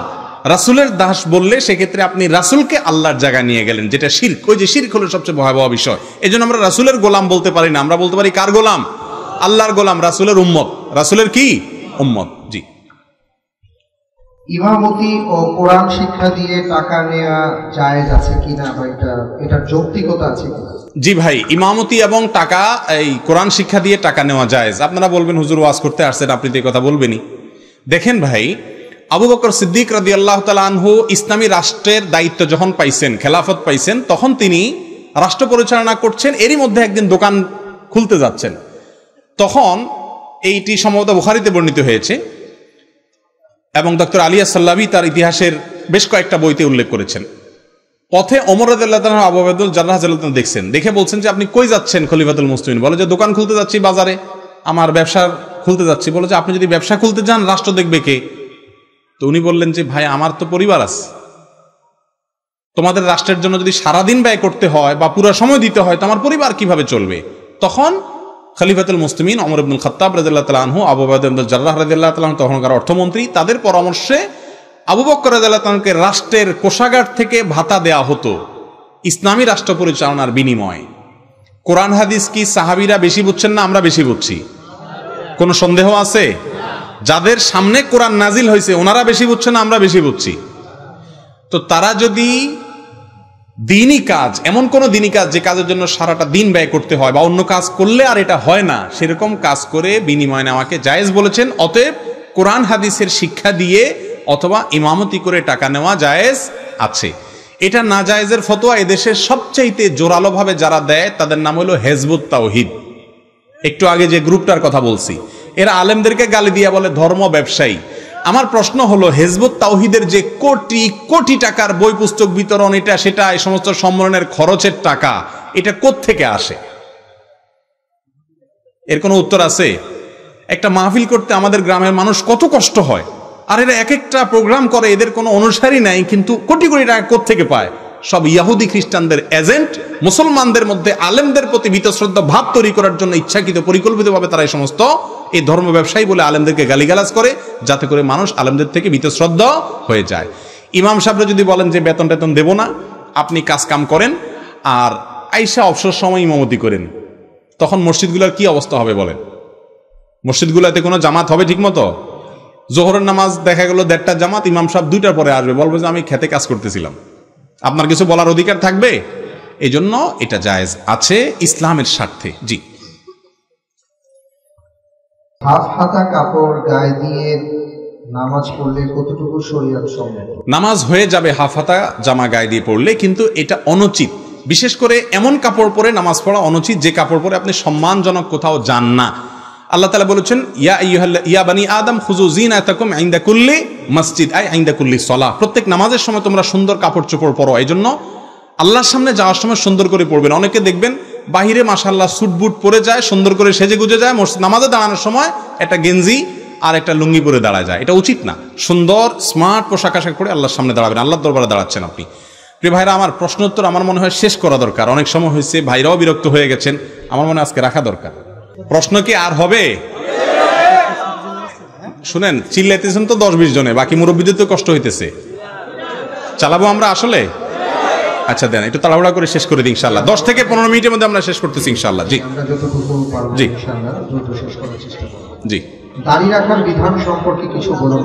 দাড়ি রাখা পুরুষদের জন্য, পুরুষদের দাড়ি উঠলে সে দাড়ি রাখা ওয়াজিব। রাসূল করিম সাল্লাল্লাহু আলাইহি সাল্লাম নির্দেশ করেছেন, আফুল্লুহা আর খুল্লুহা, তোমরা দাড়িকে ছেড়ে দাও, দাড়িকে লম্বা করো। এই জন্য দাড়ি কাটা, ছাঁটা, দাড়ি ছোট করা, এটা ইসলামী শরীয়তে কি নাই? জায়েজ নাই। দাড়ি লম্বা করতে হবে। জি।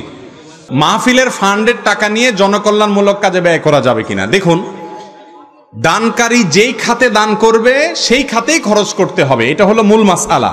নসুল ওয়াকিফে কানাসিস শারিআ, একটা মূলনীতি, ফতোয়ার একটা মূলনীতি হলো এটা, যিনি দান করবেন তিনি যে জন্য দিবেন সেই খাতেই ব্যয় করতে হবে। মাহফিলের জন্য টাকা দিলে মাহফিলের কাজে ব্যয় করবেন। হ্যাঁ, মাহফিলের সব কাজ করার পরে উদ্বৃত্ত টাকা যদি থাকে সেটা মাহফিল সংশ্লিষ্ট বা আশপাশের কোনো উন্নয়নমূলক কাজে ব্যবহার করা যাবে। কিন্তু অনেক মাহফিল আলারা ইচ্ছাকৃত মাহফিলের কথা বলে লাখ লাখ টাকা উঠায়, তাদের ধান্দাই হলো যে সামান্য কিছু খরচ করে বাকিগুলো আমরা নিজস্ব খাতে খরচ করব, এটা জায়েজ নাই। জি, প্রভিডেন্ট ফান্ডে 10% করে 10% করে তারা টাকা রাখছেন, পরবর্তীতে 13% সুদ আকারে তাদেরকে দেয়া হবে, এটা হালাল কিনা? কারণ সেখানে একটা অপশনও আছে যে সুদ তিনি নাও নিতে পারবেন।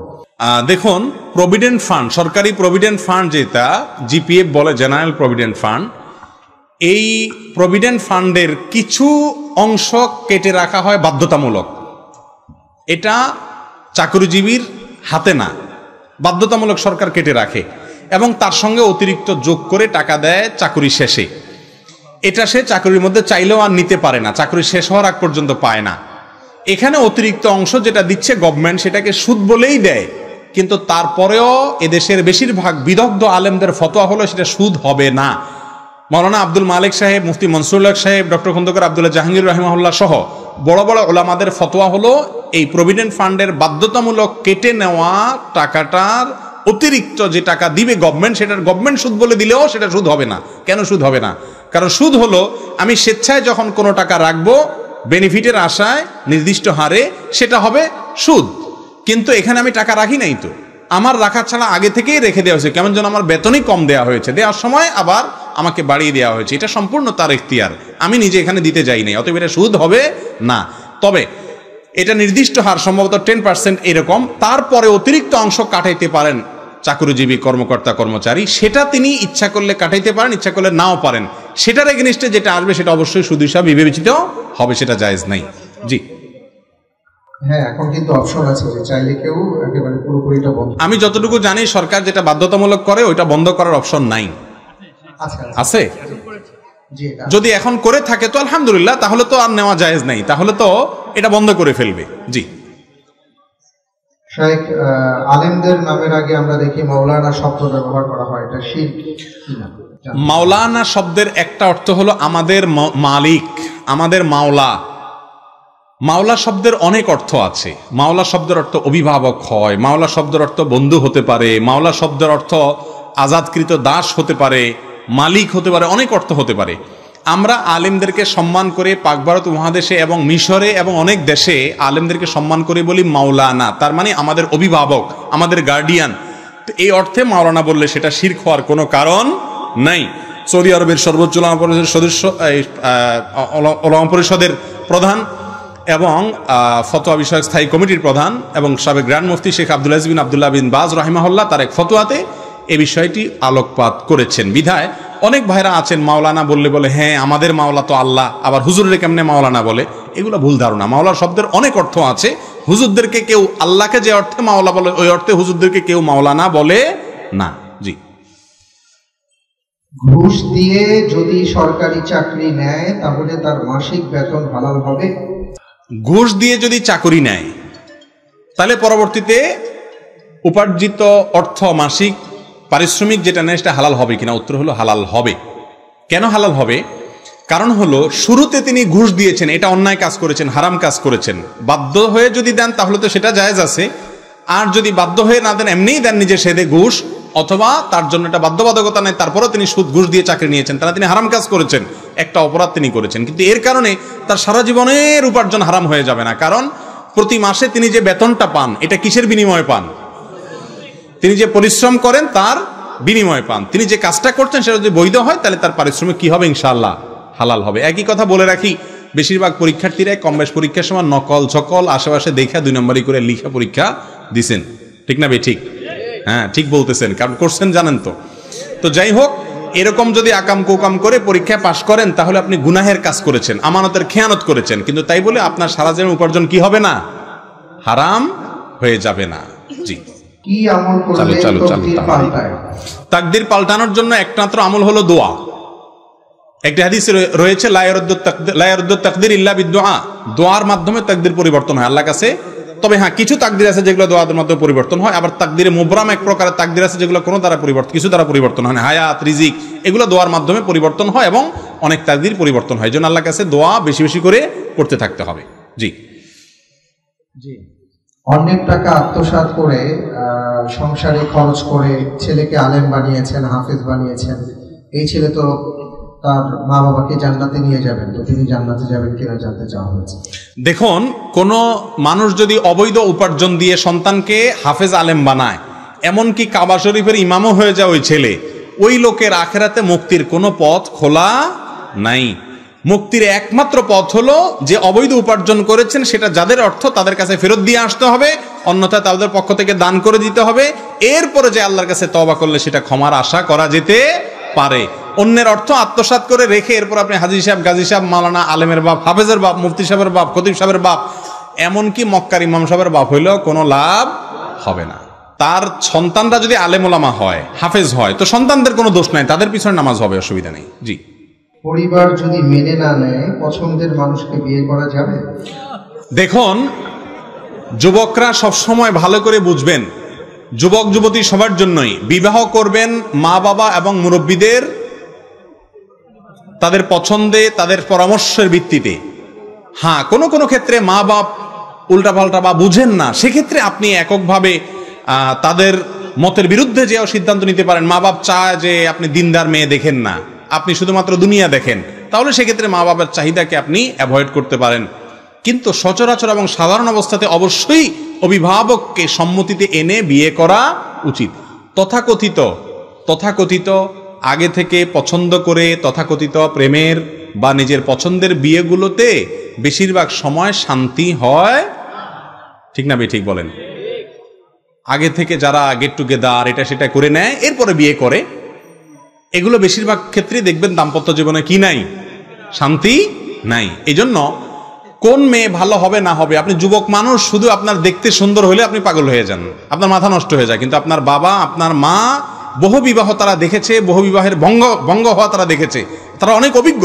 এই জন্য তাদের প্রতি আস্থা রাখবেন। হ্যাঁ, বাপমা যদি কম বুঝেন, মামা আছেন, চাচা আছেন, দাদা আছেন, বড় ভাই আছেন, যারা মাথাওয়ালা, বুদ্ধিমান এবং দিনদার, তাদের সাথে পরামর্শ করে বিয়ে করবেন, একাকী সিদ্ধান্ত নিতে যাবেন না। জি। ইসলাম ধর্ম একটি, কিন্তু মাসালার ক্ষেত্রে এত ভিন্নতা কেন? ভাই, মাসআলার ক্ষেত্রে ভিন্নতা কেন? তার কারণ হলো ধর্ম বুঝার ক্ষেত্রে সবাইকে আল্লাহ তাআলা সমান বিবেক বুদ্ধি দেন নাই। যতজন তত মত। আল্লাহর একটা নির্দেশ মানতে গিয়ে, বুঝতে গিয়ে এক একজন এক এক রকম বুঝতে পারেন কি পারেন না। রাসূল করিম সাল্লাল্লাহু আলাইহি সাল্লামের যুগে বনি কুরাইজাতে গিয়ে নামাজ পড়ার জন্য সাহাবীদেরকে পাঠাইছেন, আসরের নামাজ। পথে কিছু সাহাবী বলছেন যে আসরের ওয়াক্ত শেষ হয়ে যাচ্ছে, আমরা পড়ে ফেলি, তারা পড়ে ফেলছেন। আবার কিছু সাহাবী বলছেন যে ওয়াক্ত যাক না যাক আমাদের দেখার দরকার না, নবী বলছেন নবীর কথা মানাই ইসলাম, অতএব আমরা সেখানে গিয়ে পড়বো। দুই গ্রুপ দুই রকম করছে। নবীজির কাছে এসে গল্প শোনানোর পরে তিনি বলছেন তিনি কাউকে ভৎসনা করেন না, তার মানে দুজনেরটাই ঠিক আছে। তাহলে সাহাবীদের যুগে মতপার্থক্য ছিল কি ছিল না? আলেম ওলামাদের মধ্যে বুঝের মতপার্থক্য থাকতে পারে, আপনি দেখবেন কোরআন হাদিসের কাছে কোনটা কাছাকাছি, আপনি সেটাকে অনুসরণ করবেন।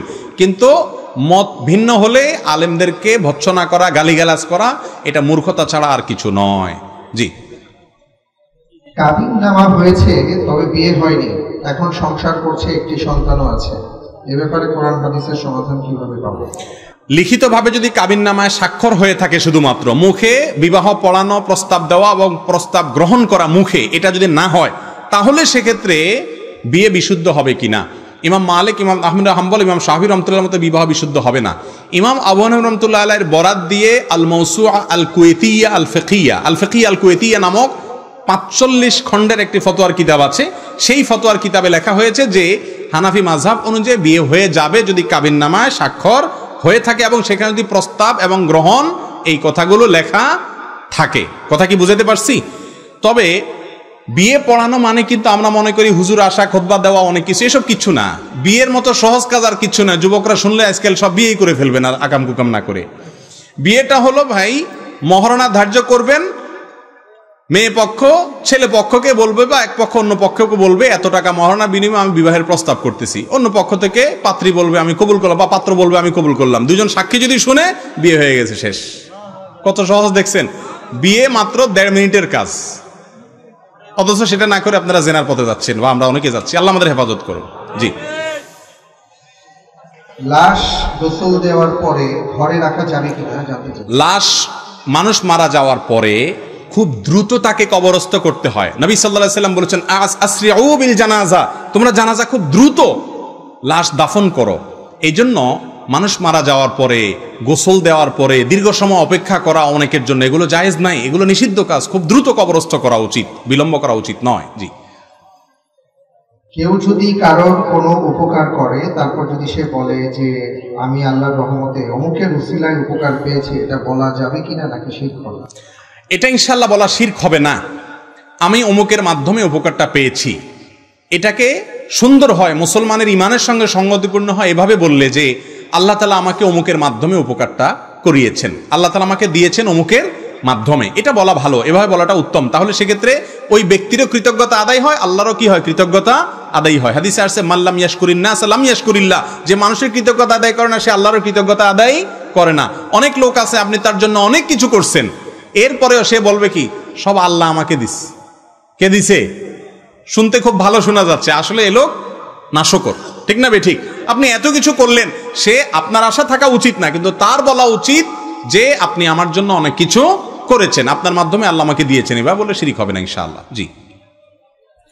প্রশ্ন হলো যে বর্তমানে দেখা যায় ছেলে মেয়ে মা বাবা সবাই একসাথে মিলে টেলিভিশন দেখছে, বিভিন্ন ধরনের ভারতীয় নগ্ন সিরিয়ালগুলো দেখছে এবং ছাড়তেও পারছে না, এই ক্ষেত্রে আখিরাতে তাদের কি শাস্তি অপেক্ষা করছে? দেখুন, টেলিভিশন চ্যানেলের এখন আর প্রয়োজন হয় না, এখন মোবাইলগুলো প্রত্যেকের পকেটে পকেটেই টেলিভিশন, ঠিক না বে ঠিক? এখন এই টেলিভিশনে মুনাজাত দিতে দিতে আমাদের রাত শেষ হয়। মুনাজাত দেওয়া তো বুঝেন, এই যে এইভাবে রাত্রে শোয়ার সময় এরকম ধরে রাখে, মানে মুনাজাত। এই মোবাইলের শয়তানি মুনাজাত, এটা এখন ঘরে ঘরে ঘরে ঘরে জনে জনে, ঠিক না বে ঠিক? আরে মা বাপ তো পরের কথা, দুধের বাচ্চারাও কার্টুন একটা ধরাই দেওয়া লাগে, তারাও মুনাজাতে লাগাই দেয়, ঠিক না বে ঠিক? গোটা পরিবার মুনাজাতে লেগে গেছে, আল্লাহর কাছে না শয়তানের কাছে। প্রিয় ভাইরা আমার, এটা আমাদের পরিবারের সম্পর্কগুলো শেষ করে দিচ্ছে। সন্তানরা বাবা মার স্নেহ পায় না, স্বামী স্ত্রীর মধ্যে ভালোবাসা নাই, ওই যে এগুলোর মধ্যে আসক্তি এবং দাম্পত্য কলহ, পারিবারিক অশান্তি, সামাজিক অশান্তি, হাজারো অনাচারের পথ খুলছে। এগুলো হারাম। জেনাল আইনিয়ান নাজার, নবীজি বলেছেন চোখের জেনা হলো চোখ দিয়ে হারাম কিছু দেখা। এই কান, এই চোখ কিয়ামতের দিন সাক্ষ্য দিবে, চোখ বলবে আল্লাহ আমাকে দিয়ে আপনার কালাম পড়ে নাই, এই নালায়েক, এই কমবখ্ত, এই হতভাগা আমাকে দিয়ে শুধুমাত্র মোবাইলে হারাম জিনিস দেখেছে। আল্লাহ তাআলা আমাদেরকে তওবা করার তৌফিক নসিব করুন। জি। খুব গুরুত্বপূর্ণ প্রশ্ন সাহেব, বর্তমান যুব সমাজের প্রায় 90% হস্তমৈথুনের প্র্যাকটিস করে, আল্লাহ সম্পর্কে আপনার মতামত? ভাইরা আমার, হস্তমৈথুন করা পৃথিবীর সকল আলেমদের ঐক্যমতে হারাম এবং নিষিদ্ধ একটা কাজ। জেনা করা যেরকম অপরাধ, হস্তমৈথুন করা সেরকম অপরাধ। আল্লাহ রাব্বুল আলামিন কোরআনে কারিমে বলেছেন ওয়াল্লাযীনা হুম লিফুরুজিহিম হাফিযুন আও মা মালাকাত আইমানুহুম ইল্লা আলা আজওয়াজিহিম আও মা মালাকাত আইমানুহুম ফাইন্নাহুম গায়রু মালুমিন ফামান ইবতাগা ওয়ারাআ যালিক ফাউলাইকা হুমুল আদুন। আল্লাহ বলেছেন বিবাহে এবং হালাল পদ্ধতির বাইরে অন্য কোনো পদ্ধতিতে যদি কেউ কাম চাহিদাকে চরিতার্থ করে, চাহিদাকে মিটায়, এই অন্য কোনো পদ্ধতির মধ্যে হাত দিয়ে বা অন্য কোনো উপায় যা আছে সব শামিল। এই আয়াতের তাফসীর মুফাসসির ইকরাম এরকমই লিখেছেন। যার কারণে হস্তমৈথুন করা, হাত দিয়ে বীর্যপাত করা, যৌন চাহিদা মিটানো, এটা হারাম। ভাইরা আমার, এটা স্বাস্থ্যকে যেমন ধ্বংস করে, মানুষের ইবাদতের স্বাদ নষ্ট করে, নানামুখী দুনিয়াবি এবং আখিরাতের ক্ষতি এর মধ্যে নিহিত থাকে। এই রোগে যারা একবার আক্রান্ত হয়ে যায়, এটা ছাড়তে পারে না। এটা ছাড়ার জন্য কয়েকটি পরামর্শ। নাম্বার এক নম্বর পরামর্শ হলো যে অশ্লীল যে সমস্ত ফিল্ম, বিভিন্ন ধরনের ক্লিপ ইত্যাদি দেখার বদভ্যাস আছে, এগুলো থেকে দূরে সরে আসতে হবে। প্রয়োজনে ফেসবুকে যে সমস্ত পেজ থেকে এগুলো আছে সেগুলো আনফলো করতে হবে, ব্লক করতে হবে। যে সমস্ত আইডি থেকে আসে তাদেরকে ব্লক করতে হবে। করে আপনি আগে নিজের ভেতরে যাতে বাজে চিন্তা না আসে সেই জায়গাটা বন্ধ করতে হবে। 2 নম্বর করণীয় হলো নির্জনতা থাকবেন না। এটা হলো সবচেয়ে বড় উপায়। হস্তমৈথুন এটা বেশিরভাগ যুবকরা তখনই করতে পারে যখন তারা নির্জনে থাকে। এজন্য নির্জনে থাকবেন না, একাকী থাকবেন না, যথাসম্ভব মানুষের মধ্যে থাকার চেষ্টা করবেন। আর আল্লাহ তাআলার ভয়কে অন্তরে জাগ্রত করবেন। 7 শ্রেণীর যুবককে আল্লাহ তাআলা, 7 শ্রেণীর মানুষকে আল্লাহ তাআলা আরশের নিচে ছায়া দিবেন ভিআইপি প্যান্ডেলে। ভাইরা আমার, যেদিন সূর্য মাথার একেবারে কাছাকাছি থাকবে, টকবক করতে থাকবে মগজ, ভয়াবহ শাস্তির দিনে আল্লাহ তাআলার ভিআইপি প্যান্ডেলে, আল্লাহ তাআলার ভিআইপি গেস্ট হিসাবে সেদিন ছায়া পাবেন। তাদের 7 ব্যক্তির ভিতরে 1 ব্যক্তি হলেন শাবুন নাশা ফি ইবাদাতিল্লাহ। ওই যুবক যে তার যৌবন বয়সকে কালিমা মুক্ত রাখতে পেরেছে। ভাই, সংগ্রাম করতে হবে শয়তানের বিরুদ্ধে। আল্লাহ তাআলা আমাদেরকে হিম্মত করার তৌফিক নসিব করুন। মোবাইলে বাজে ভিডিও থাকলে ফরম্যাট করে ফেলবেন, বাজে ছবি থাকলে ডিলিট করে ফেলবেন, কোনো নায়িকা গায়িকার ছবি রাখবেন না, কোনো হিন্দি ফিল্মের ক্লিপ, বাংলা ফিল্মের ক্লিপ রাখবেন না, কোনো কিছু রাখবেন না। নির্জনতা থেকে বেঁচে থাকার চেষ্টা করবেন। আর মুত্তাকি পরেজগার ভালো মানুষ বন্ধুদের সাথে উঠা বসা করবেন, আল্লাহর কাছে সাহায্য চাইবেন, ইনশাআল্লাহ আল্লাহ তাআলা হেফাজত করবেন। ইনশাআল্লাহ। নামাজের মুসল্লাতে কাবা বা মদিনা শরীফের ছবি থাকলে সেই মুসল্লায় নামাজ হবে কিনা? নামাজের মুসল্লাতে জায়নামাজে কাবার ছবি থাকলে, মদিনার ছবি থাকলে ওখানে নামাজ পড়লে নামাজ হয়ে যাবে, কিন্তু এটা অনুচিত। দুই কারণে অনুচিত। একে তো সেজদার জায়গায় যখন আপনার নজর থাকবে ওখানে যদি কাবার ছবি থাকে অথবা মদিনার ছবি থাকে, তাহলে আপনার ওইটার দিকে মনোযোগ যাবে, বা অন্য কোনো ডিজাইন থাকলে ওইটার দিকে মনোযোগ যাবে, যেন সাদা মাঠা জায়গায় নামাজ পড়া উচিত। এক্ষেত্রে একটা হাদিস আপনাদেরকে শুনাই। রাসূল করিম সাল্লাল্লাহু আলাইহি সাল্লামকে একটা কাপড় দেওয়া হয়েছে নামাজ পড়ার জন্য। সেই কাপড়টা অনেক রংচঙা, সেখানে অনেক ডিজাইন ছিল। তিনি বলেছেন এটা সরাও এবং অন্য একটা ফ্রেশ কাপড় নিয়ে আছো যেটাতে কোনো কিছু নাই। তারপর তিনি সেটা বিছায় নামাজ পড়লেন। এই জন্য যায় নামাজের উপরে কোনো ডিজাইন না থেকে প্লেন থাকলে সেটাই নামাজ পড়া উচিত, উত্তম। তাহলে মনোযোগ নামাজের মধ্যে থাকবে। আর না হলে ডিজাইনের ওই প্যাঁচ গোস মাপবেন, গুনবেন বসে বসে নামাজের মধ্যে। কথা বুঝে আসছে? আর দ্বিতীয় কারণ হলো কাবা এবং মদিনার যে ছবি আপনি জায়নামাজে রাখছেন, এই জায়নামাজ যখন বসতেছেন একটু ঘুরে, তখন আপনার পাছার নিচে কাবা পড়তেছে, তখন আপনার পায়ের নিচে কাবা পড়তেছে, এটা কাবার প্রতি সম্মান প্রদর্শন হয় না। অনেকে বলে কাবার ছাদেও তো মানুষ উঠে, তাহলে পাড়াইলে অসুবিধা কোথায়? ভাই, সেটা তো দরকারে উঠছে। আপনি বিনা দরকারে কাবার ছবিকে কেন পাড়াইতে যাবেন? আপনার বাবার ছবিকে আপনি পাড়াইতে পারবেন? আপনার ভালো লাগবে? তাহলে কাবাকে কেন আপনি জায়নামাজে রেখে পাড়াবেন এবং মানে আপনার তার উপরে বসবেন? এই কাজগুলো করা উচিত নয়। প্লেন জায়নামাজের উপর নামাজ পড়বেন। জি। মোহতারাম, প্রশ্ন হলো, মহিলারা যদি বাবার বাড়িতে সফর করেন তাহলে কি কসর সালাত আদায় করবেন? মহিলারা যদি বাবার বাড়িতে যান তাহলে সেখানে তারা কসরের নামাজ পড়বেন মুসাফির হিসাবে, না পুরো নামাজ পড়বেন? উত্তর হলো তারা কসরের নামাজ পড়বেন। তার কারণ হলো বাবার বাড়ি মহিলাদের জন্য মেহমানখানা। বিয়ের পরে তার মূল ঠিকানাটা কোথায়? স্বামীর বাড়ি। বাবার বাড়ি তিনি যাচ্ছেন অ্যাজ এ গেস্ট, মেহমান হিসাবে তিনি যদি সেখানে যান, আর সেটা যদি সফরের দূরত্বে হয়, আবার এক গ্রাম থেকে পাশের গ্রামে গেলেই কসর শুরু করে দিয়েন না। কসর হইতে হলে তো সফরের দূরত্ব হইতে হবে। এক জেলা থেকে আরেক জেলা অনেক দূরের সফর হইতে হবে। সফরের দূরত্ব যদি হয় তাহলে মেয়েরা বাবার বাড়ি গেলে কি পড়বেন? কসরের নামাজ পড়বেন। আর স্বামীর বাপের বাড়ি যদি যান, আর সেখানে যদি স্বামীর আবাসন থাকে, আলাদা ঘর থাকার ব্যবস্থা থাকে, গ্রামের বাড়ির কথা বলতেছি, তাহলে সেক্ষেত্রে সেখানে পুরো নামাজ পড়বেন। আর নাহলে সেখানেও যদি আপনি মেহমান হিসাবে থাকেন তাহলে কসরের নামাজ পড়বেন। আর ছেলেরা যদি শ্বশুর বাড়ি যায় তাহলে তো অবশ্যই কসর পড়বে, কারণ সে ছেলেরা তো শ্বশুর বাড়ি একেবারে ওয়ান টাইম মেহমান, ঠিক না বেঠিক? অতএব তারা সেখানে গিয়ে কসর নামাজ পড়বে। জি। ফেসবুকে ছেলে বা মেয়েদের অনেক ছবি আপলোড দেওয়া হয়, এই ক্ষেত্রে ইসলাম কি বলে? ছেলেদের ছবি তো আইডেন্টিটির জন্য দেওয়া যেতে পারে, যেহেতু প্রিন্ট হওয়ার আগ পর্যন্ত অনেক ওলামাদের মতে ছবি তোলা জায়েজ আছে। প্রয়োজনের ভিত্তিতে একটা প্রয়োজন, আইডেন্টিটির প্রয়োজন, পরিচিতির প্রয়োজন। কিন্তু মা বোনরা প্রোফাইল পিকচার হিসাবেও নিজেদের ছবি সেট করা জায়েজ নাই, কারণ ফেসবুক এখনো বাধ্যতামূলক করে নাই আপনাকে যে আপনার প্রোফাইল পিকচার দিতে হবে বা ফেসবুকে যেতে হবে, এমন কোনো ফরজ ওয়াজিব না। অতএব মেয়েরা যদি নিজেদের কোনো ছবি, উন্মুক্ত কোনো ছবি, সেটা মুখ খোলা হোক অথবা যেভাবেই হোক, এটা যদি ফেসবুকে আপলোড করেন প্রোফাইল পিকচার হিসাবে, অথবা এমনি, আজকাল দেখা যায় যে এমনিতেই ফুর্তি পার্তার ছবি, একটু ওই হোটেলে দুজন মিলে একটু এক কাপ কফি খাইছে, ওইটাও ছবি তুলে দেয় অমুক হোটেলে খাইতেছে। মানুষ এমন বেহায়া হয়েছে আজকাল যে আপনি যেভাবে কফির ছবি তুলে দিতেছেন, মনে হয় যে কফি আপনার 14 গোষ্ঠী চোখে দেখে নেই। কারণ যে সকাল বিকাল খায় সে তো এটা ছবি দেওয়ার কথা না ফেসবুকে। এটা মহিলা পুরুষ না, এক্ষেত্রে একই হামাম মে সারে নাঙ্গে, এক্ষেত্রে সবাই এক, ঠিক না বেঠিক?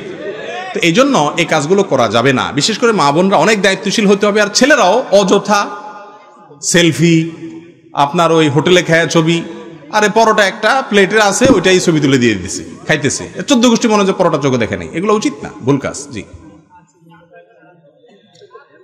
একটি যুবক যে শতকের ঊর্ধ্বে ব্যভিচার করেছে, সে কি তওবা করে জান্নাতে যাওয়ার আশা করতে পারে? তার কি কোনো ক্ষমা হবে? আল্লাহু আকবার। আল্লাহ তাআলা আমার এই যুবক ভাই, এরকম কেউ যদি থাকেন যে এত বেশি জেনা করেছেন জীবনে, আল্লাহ রাব্বুল আলামিন তাকে পরিপূর্ণ তওবা করার তৌফিক নসিব করুন। ভাইরা আমার, আল্লাহ তাআলা কোরআনে কারিমে বলেছেন, লা তাকনাতু মির রাহমাতিল্লাহ ইন্নাল্লাহা ইয়াগফিরুয যুনুবা জামিআ। তোমরা আল্লাহর রহমত থেকে আশা ছেড়ো না, আল্লাহ তাআলা সকল অপরাধ মাফ করে দিবেন। যদি শিরকে আকবার না করে থাকেন এমনকি শিরকে আকবারও যদি করার পরে আপনি মাফ চান, তওবা করেন, আল্লাহ সেটাও মাফ করে দিবেন। অন্যের হক যদি মেরে থাকেন তাহলে সেক্ষেত্রে তারটা ফেরত দিতে হবে, তারপর আল্লাহর কাছে মাফ চাইলে সেটাও আল্লাহ তাআলা মাফ করে দিবেন। এই জন্য যদি কোনো যুবক জীবনে অনেকবার জেনা করেছেন এমন হয়, আশা ছাড়বেন না যে আপনাকে আল্লাহ তাআলা মাফ করবেন না। অবশ্যই সেও যদি তওবা করে, তওবায়ে নাসুহা, তওবায়ে নাসুহা বলতে ওই তওবাকে বলা হয় যেই তওবা হলো খাঁটি তওবা, যেই তওবা জীবনে আর ভঙ্গ করে না, মরণ পর্যন্ত ধরে রাখতে পারে, আর জীবনে সেই কাজে আর সে যায় না। এরকম খাঁটিভাবে যদি কেউ তওবা করতে পারে, আল্লাহ রাব্বুল আলামিন তার সব গুনাহ মাফ করে দিবেন ইনশাআল্লাহ। ডক্টর খন্দকার আব্দুল্লাহ জাহাঙ্গীর রাহিমাহুল্লাহ বলতেন, ইবলিসের স্কুলের প্রথম ক্লাস হলো মানুষকে নিরাশ করা। না আমার গুনাহ আল্লাহ মাফ করবেন না, না আমার আর বোধহয় কোনো রক্ষা হবে না, এগুলো শয়তান বলে, কখনো এগুলো শয়তানের কথা বিশ্বাস করবেন না। আল্লাহ তাআলা সকল গুনাহ ইনশাআল্লাহ মাফ করতে পারেন। আবার আল্লাহ মাফ করতে পারেন সেই আশায় একের পরে গুনাহ করতে থাকবেন না। আগে কিছু আপনার পাওয়া যেত, ওই যে আপনার মলম পাওয়া যেত মেঘনা ঘাটে যখন ব্রিজ হয় নাই। আমি নিজেও দেখেছি যে ওই মলম যে বিক্রি করতে একটা চাকু নিত, নিয়ে হাত এরকম পোজ দিত, দিয়ে বলতে দেখছেন এই যে রক্ত বাইরে গেছে, আবার মলম লাগাতে দেখতেছেন সাথে সাথে বন্ধ হয়ে গেছে, এবার সবাই নেওয়া শুরু করে দিত। তো কারোর বাসায় ওই মহাসিন্দুর মলম না কি বলে, এই মলম আছে সেজন্য সে ভালো হাত চাকু দিয়ে কাটবে কোনো বুদ্ধিমান? আমার বাসায় মলম আছে অতএব মলম লাগাই ফেলবো, সে আশায় হাত কাটা এই ব্যক্তিকে আপনি বলবেন পাগল, ঠিক না ভাই? ঠিক। আরে ভাই মলম তো হাত ভুলে কেটে গেলে তখন লাগাইতে হয়, তওবা আছে এই জন্য আমি গুনাহ করে যাব, এটা হলো ওই ব্যক্তির মতো পাগলের কাজ। আপনারা কে বলেছে যে সে সুযোগ আপনার হবে না হবে? এই জন্য যুবক ভাইরা যদি জেনা করেও থাকেন আল্লাহর কাছে খাঁটি অন্তরে তওবা করবেন, লজ্জিত হবেন, মাপ চাইবেন, নিজেকে নিয়ে ভৎসনা করবেন, আর জীবনে কখনো সে পথে যাবেন না, ইনশাআল্লাহ আল্লাহ তাআলা মাফ করে দিবেন। মহিলাদের তালিম করা যাবে কিনা, জায়েজ কিনা? মহিলাদের তালিম করা যাবে কিনা, তালিম মানে হলো শেখানো, কোরআন হাদিস শেখানো। পুরুষদের যেরকম জায়েজ মহিলাদেরও জায়েজ, মৌলিক কথা এটা। বরং মহিলারাও কোরআনে কথা বলবে, হাদিসের কথা বলবে, নিজেদের মধ্যে ইসলাম প্রচার করবে। আল্লাহ তাআলা কোরআনে কারীমে বলেছেন, আল মুমিন ওয়াল মুমিনুনা ওয়াল মুমিনাত বা'দুহুম আউলিয়াউ বা'দ ইয়া'মুরুনা বিল মা'রুফ ওয়া ইয়ানহাউনা আনিল মুনকার। নারী পুরুষ একে অন্যের অভিভাবক, একে অন্যের পরিপূরক, বন্ধু।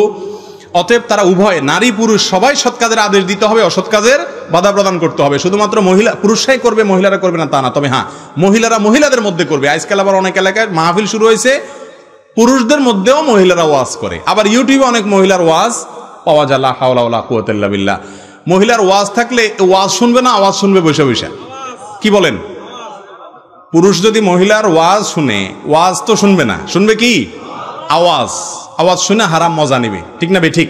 ওয়াজে কোরআন তেলাওয়াত করতে হয়, কোরআন তেলাওয়াতে সুন্দর করে বলতে হয়। আল্লাহ তাআলা কোরআনে বলছেন তাদেরকে ফালা তাখদানা বিল কওল, কোমল কণ্ঠে কথা বলো না। এই জন্য মহিলারা নিজেদের মধ্যে তালিম করবে, দাওয়াতি কাজ করবে। সফরের দূরত্বে যেতে হলে মাহরাম সাথে নিয়ে যেতে হবে। আর নিজেদের মধ্যে তালিম করলে, এলাকার মধ্যে তালিম করলেও বাবা, স্বামী, সংসার, সন্তান তাদের হক আদায় করে তারপরে করতে হবে। এবং অভিভাবক যদি নিষেধ করে তাহলে তার জন্য ফরজ না বাড়ি বাড়ি গিয়ে তালিম করা। ব্যালেন্স করতে হবে, তালিমও করবেন, আবার সংসার অভিভাবকের নির্দেশ এগুলো মেনে চলবেন। অনেকে বলে দূত অভিভাবকের কথা শোনা যাবে না। অভিভাবকের কথা শোনা হলো বড় গুরুত্বপূর্ণ কাজ, এরপরে আপনার জন্য নফল তালিম। হ্যাঁ, আপনার বাসার মধ্যে যারা আছে তাদেরকে আপনি সৎ কাজের আদেশ, সৎ কাজের বাধা অবশ্যই প্রদান করতে হবে। জি। প্রশ্ন হলো, যারা বিদআতের সাথে লিপ্ত তাদেরকে সালাম প্রদান এবং সম্মান করা যাবে না, এমন একটি কথা শুনেছি, এটা সত্য কিনা? হ্যাঁ ভাই, একটি হাদিস রয়েছে, বেদাতীদেরকে সম্মান করলে সে দিন ধ্বংসে সহায়তা করলো। যে ব্যক্তি বেদাতে লিপ্ত, আপাদমস্তক বেদাতের মধ্যে ডুবে আছে, এই ব্যক্তিকে বেদাতি হওয়ার কারণে যদি সম্মান করেন আপনি, তাহলে সেক্ষেত্রে আপনি দিন ধ্বংসে কি করলেন? সাহায্য করলেন। স্বাভাবিক অবস্থায় কোনো বেদাতিকে সালাম দিতে কোরআন হাদিসে কোথাও নিষেধ নাই। যতক্ষণ পর্যন্ত ইসলামের গণ্ডিতে আছে অবশ্যই তাকে কি দিবেন? সালাম দিবেন। রাসূল আকরাম সাল্লাল্লাহু আলাইহি সাল্লাম বলেছেন, আফশুস সালাম বাইনাকুম, তোমাদের মধ্যে সালামকে ব্যাপকভাবে তোমরা প্রচলন দাও। তিনি বলেছেন, তুমি সালাম দাও যাকে চেনো তাকে, আর যাকে চেনো না তাকেও। তাহলে অচেনা মানুষকেও সালাম দেওয়ার জন্য নবীজি বলেছেন। তাহলে যে বেদাতি তাকেও সালাম দেওয়া বোঝা গেল জায়েজ আছে। যদি জায়েজ না থাকতো তাহলে অচেনা মানুষকে নবীজি সালাম দেওয়ার অনুমতি দিতেন না। জি। শেষ প্রশ্ন, আল্লাহ রাব্বুল আলামিন কি নিরাকার নাকি সব জায়গায় আছেন? আল্লাহ রাব্বুল আলামিন সর্বত্র তার অস্তিত্ব সত্তা সহকারে বিদ্যমান নয়। আল্লাহ রাব্বুল আলামিনের ইলম সব জায়গায় আছে, আল্লাহ তাআলার নিয়ন্ত্রণ সব জায়গায় আছে, আল্লাহ রাব্বুল আলামিন সব কিছু দেখেন, তার ইলমটা সব জায়গায় আছে। আমরা একটা কথাই বলি যে চেয়ারম্যান সাহেব আপনি এগিয়ে চলেন, আমরা আছি আপনার সাথে। এই স্লোগানটা তো বেশি মুখস্থ আমাদের দেশের মানুষের। আচ্ছা, এর মানে কি এই যে চেয়ারম্যান সাহেবের সাথে সাথে গায়ের সাথে আপনি একেবারে বেল্ট বাইন্দা সাথে সাথে হাঁটতেছেন, এর মানে কি এটা? এর মানে কি? এর মানে হলো চেয়ারম্যান সাহেব আপনি যেখানে থাকেন না কেন ভোট আমি আপনারা দিব, যেহেতু টাকা আপনার থেকে খাইছি ভোটটা আপনারাই দিব। এত বেইমান হয় না যে টাকা খাই আরেকজনের ভোট দিব। এর উদ্দেশ্য বেশিরভাগ ক্ষেত্রে এই টাইপের না। অতএব ওয়াহুয়া মাআকুম আইনা মা কুনতুম, এই কোরআনের আয়াতের ব্যাখ্যা অনেকে মনে করেন যে তোমরা যেখানে থাকো আল্লাহ তোমাদের সাথে সাথে আছেন। এখানে উদ্দেশ্য হলো আল্লাহ তাআলার দৃষ্টি, আল্লাহর নজর, আপনার আল্লাহর ইলম, নিয়ন্ত্রণ, এগুলো আমাদের সাথে অবশ্যই আছে। আল্লাহ তাআলা আমাদের সবাইকে বিশুদ্ধ চিন্তা লালন করার তৌফিক নসিব করুন। হাযা ওয়া উসাল্লি ওয়া উসাল্লিমু আলা নবিয়িনা মুহাম্মদ ওয়া আলা আলিহি ওয়া আসহাবিহি আজমাইন। নিয়মিত ইউটিউব ভিডিও দেখতে সাবস্ক্রাইব করুন। নতুন নতুন ভিডিও পেতে ঘন্টা বাটনটি চাপুন।